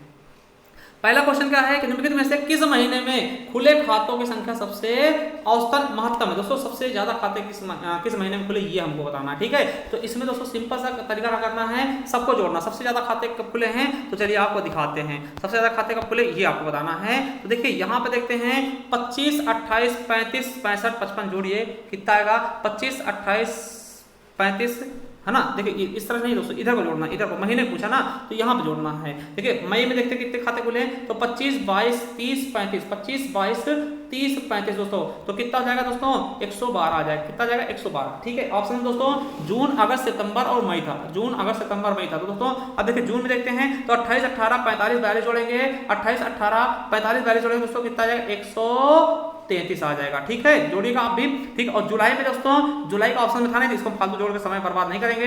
अगस्त में दिया है तो अगस्त में दोस्तों जोड़ते हैं 65 30 और 35 और 50 दोस्तों, इसको जोड़ते हैं अगस्त वाला, तो ये दोस्तों 180 आएगा, ठीक है। वहीं सितंबर देखते हैं दोस्तों, सितंबर में कितना आएगा दोस्तों 55 45 40 60 दोस्तों, इसको जोड़ते हैं ना तो कितना आएगा हमारा 200 आएगा, यानी हमारे सबसे क्या ज्यादा है, सबसे ज्यादा किसमें है तो सितंबर में, देखिए 200 आ रहा ना, तो सितंबर दोस्तों हमारा बिल्कुल सही आंसर हो जाएगा, क्या हो जाएगा सितंबर हो जाएगा, बिल्कुल सही हमारा सितंबर दोस्तों बिल्कुल सही जाएगा, इसमें सबसे ज्यादा संख्या में खाते खुले हैं। चलिए अगला है कि अगस्त में खुले खातों संख्या और जून में खुले खातों की संख्या लगभग कितने परसेंट है, अगस्त में और जून में। देखिए अगस्त में खुले कुल खातों संख्या और जून में खुले कुल खातों संख्या लगभग कितने परसेंट है। दोस्तों अभी आपने जोड़ा था, अभी आपने जोड़ा है कि अगस्त में दोस्तों कितना आया था, अगस्त का जोड़ा आया था दोस्तों 180, ठीक है 180, और जून का कितना आया था, जून का आया था दोस्तों 133। तो कह रहा अगस्त में खुले खातों संख्या का जून में खुले खातों की संख्या का कितने परसेंट है दोस्तों, तो किस तरह से निकालेंगे, तो पहले दोस्तों इन दोनों घटाएंगे, देखिए दोनों घटाओगे कितना आएगा 47 आएगा, कितना आ जाएगा 47 आएगा दोस्तों, और किससे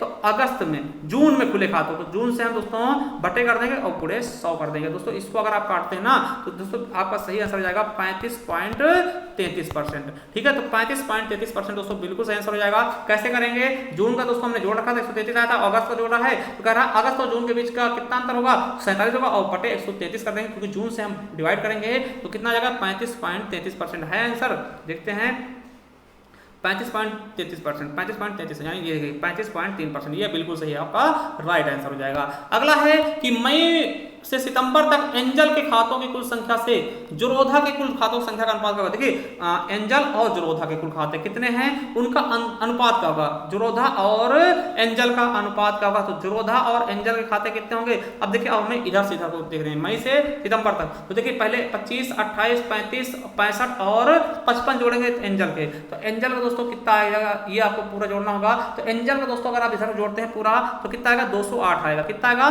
208 आएगा। और तो जुरोधा जोड़ते हैं, जुरोधा का दोस्तों 30 प्लस 45 प्लस 50 और प्लस 35 प्लस 40, तो इनका जोड़ते हैं ना कितना जाएगा 200 आ जाएगा, 200 आ जाएगा। अब देखिए इनका रेशियो कैसे निकालेंगे, तो आप सीधा सीधा देखिएगा, इसको काटिए, इसको भाग कर दे 200 से 208 का भाग करिएगा तो लगभग दोस्तों क्या आएगा 1.04 ना। देखिए एंजल का 208 आया और जुरोधा का 200 आया, एंजल का 208 और जुरोधा का 200 आया। देखिए एंजल का 208 208 और जोरोधा का 200 आया। देखिए कितने गुना इसका, लगभग दोस्तों 1.5 गुना था नहीं, देखिए ऑप्शन से चले जाते हैं। अब देखिए इससे कम तो है नहीं, गलत हो जाएगा। और दोस्तों ये 1.5 गुना था नहीं ना, 1.5 गुना नहीं, ये भी गलत। और 2.5 सवा 2 गुना नहीं है, यानी 1.4 तो मतलब 1 से थोड़ा ज्यादा ना भाई, 8 ज्यादा है, यानी ये हमारा हो जाएगा। फिर भाग कर लीजिएगा आप 200 को 208 से भाग कर दीजिएगा, 1.04 आ जाएगा ना, बिल्कुल सही। अगला है किस शेयर ब्रोकर में खुले खातों का औसत संख्या महत्तम ज्यादा है। तो किस शेयर के, देखिए किस शेयर ब्रोकर के दोस्तों सबसे ज्यादा खाते खुले हैं दोस्तों, औसत सबसे ज्यादा खाते खुले हैं, तो किससे खुले हैं। चलिए एंजल के हमने देखे हैं दोस्तों, पहले जोड़ रखे हैं। एंजल के कितने थे, तो एंजल के आपको पता हो कितने थे, 208 थे, ये हम पहले जोड़ चुके हैं। इनको पूरा जोड़िएगा इधर इधर करके ना, तो 208 है, एंजल के 208 हैं। फिर शेर खान के कितने हैं, शेर खान को जोड़िएगा, इसको जोड़िएगा थोड़ा 222, 18, 32, 30 और 45 दोस्तों कितना आ जाएगा, 147 आएगा। ठीक है, जोरोधा देखते हैं, जोरोधा दोस्तों 30 प्लस 45 प्लस 50, ये हमने जोड़ रखा। जोरोधा दोस्तों हमने पहले जोड़ रखा था, 200 आया था ना, जोरोधा का हमने पहले जोड़ रखा था, जोड़िएगा अभी जोड़ लीजिएगा 200 आएगा। ठीक है, और ट्रेडबुल का कितना आएगा दोस्तों, 35, 42, 45, 50 और 60 जोड़ेंगे ना, तो इनका आ जाएगा दोस्तों ट्रेडबुल का 232 आएगा। कितना आएगा, 232। तो दोस्तों देखिए सबसे ज्यादा किसके हैं, 232। अब देखिए औसत पूछे चाहे जो पूछे, क्योंकि 5 से सबको भाग करना है, बात तो वही होगी ना, तो ऐसे निकालेंगे वही हमारा औसत आ जाएगा। सबसे ज्यादा किसका है, तो ट्रेडबुल का है। कितना किसका है, तो ट्रेडबुल का दोस्तों बिल्कुल सही आंसर हो जाएगा। ट्रेडबुल का सबसे ज्यादा है तो हमारा 99 का बिल्कुल सही हो जाएगा, सी नंबर। ठीक है, सबसे ज्यादा खाते किससे खुले हैं, तो ट्रेडबुल के। ठीक है, अगला है ट्रेडबुल के खातों की संख्या का औसत, शेर खान के खातों की संख्या का औसत का लगभग कितने % है दोस्तों, कितने % है ये आपको बताना है। तो अभी हमने बताया था कि ट्रेडबुल के कितने खुले थे, 232। ट्रेडबुल के 232 खुले हैं, इसको जोड़ेगा तो 232 दोस्तों ट्रेडबुल के हैं। और शेर खान के कितने हैं, तो शेर खान के आपको पता है 100 क्या है, 47, 147 है शेर खान के, 147 है शेर खान के। अब देखिए 232 से 232 से दोस्तों 147 घटाएंगे कितना आएगा, तो दोस्तों आपको पता 85 आ जाएगा, 85 आ जाएगा और बट्टे 147 कर दीजिएगा और गुणे 100 कर देना। ठीक है, 185 बटे 147 गुणे 100 कर दीजिएगा, बिल्कुल सही ऑप्शन आपका आ जाएगा 57.82%। दोस्तों ये हो गए हमारे पूरे के पूरे 100 क्वेश्चन। अब देखिए मैं आपसे कहना चाहूंगा, देखिए इसका जो दूसरा पेपर हुआ था उसका भी हम बहुत जल्द दोस्तों वीडियो लेकर के आ जाएंगे इसी चैनल पे, तो चैनल सब्सक्राइब कर लीजिएगा और एक बार टेलीग्राम चैनल जाइएगा, ज्वाइन कर लीजिएगा। टेलीग्राम चैनल पे आपको मिल जाएगी इसकी सारी पीडीएफ और भी पेट संबंधित सारी पीडीएफ मिल जाएंगी। और एक बार मैं आपसे कहूंगा कि आप हमारी प्लेलिस्ट को जरूर पढ़िएगा, जो कि हमने पेट स्पेशल दोस्तों प्लेलिस्ट पढ़ाई है, आप ही लोगों के लिए पढ़ाया है। एक बार आप दोस्तों उसको रिवीजन जरूर करिएगा। ठीक है, तो आपको उसका लिंक हम डिस्क्रिप्शन में दे देंगे, वहां जाकर के दोस्तों आप बहुत अच्छे से पढ़ सकते हैं। और आपके टेलीग्राम का भी लिंक हम डिस्क्रिप्शन में दे देंगे, तो वहां जाइए दोस्तों, वहां से पीडीएफ ले लीजिएगा और हमारे प्लेलिस्ट को एक बार अवश्य पढ़िएगा हमारे कहने पर, क्योंकि बहुत ही कुछ उसमें आपको अच्छा मैटर मिलने वाला। तो चलिए दोस्तों थैंक यू। कैसी लगी क्लास आप जरूर कमेंट बॉक्स में कमेंट करिएगा और दूसरी वीडियो हम बहुत जल्दी लेकर आएंगे, इसलिए चैनल को भी सब्सक्राइब कर लीजिएगा। थैंक यू, मिलते हैं किसी नेक्स्ट वीडियो, तब तक के लिए जय हिंद, जय भारत, वंदे मातरम।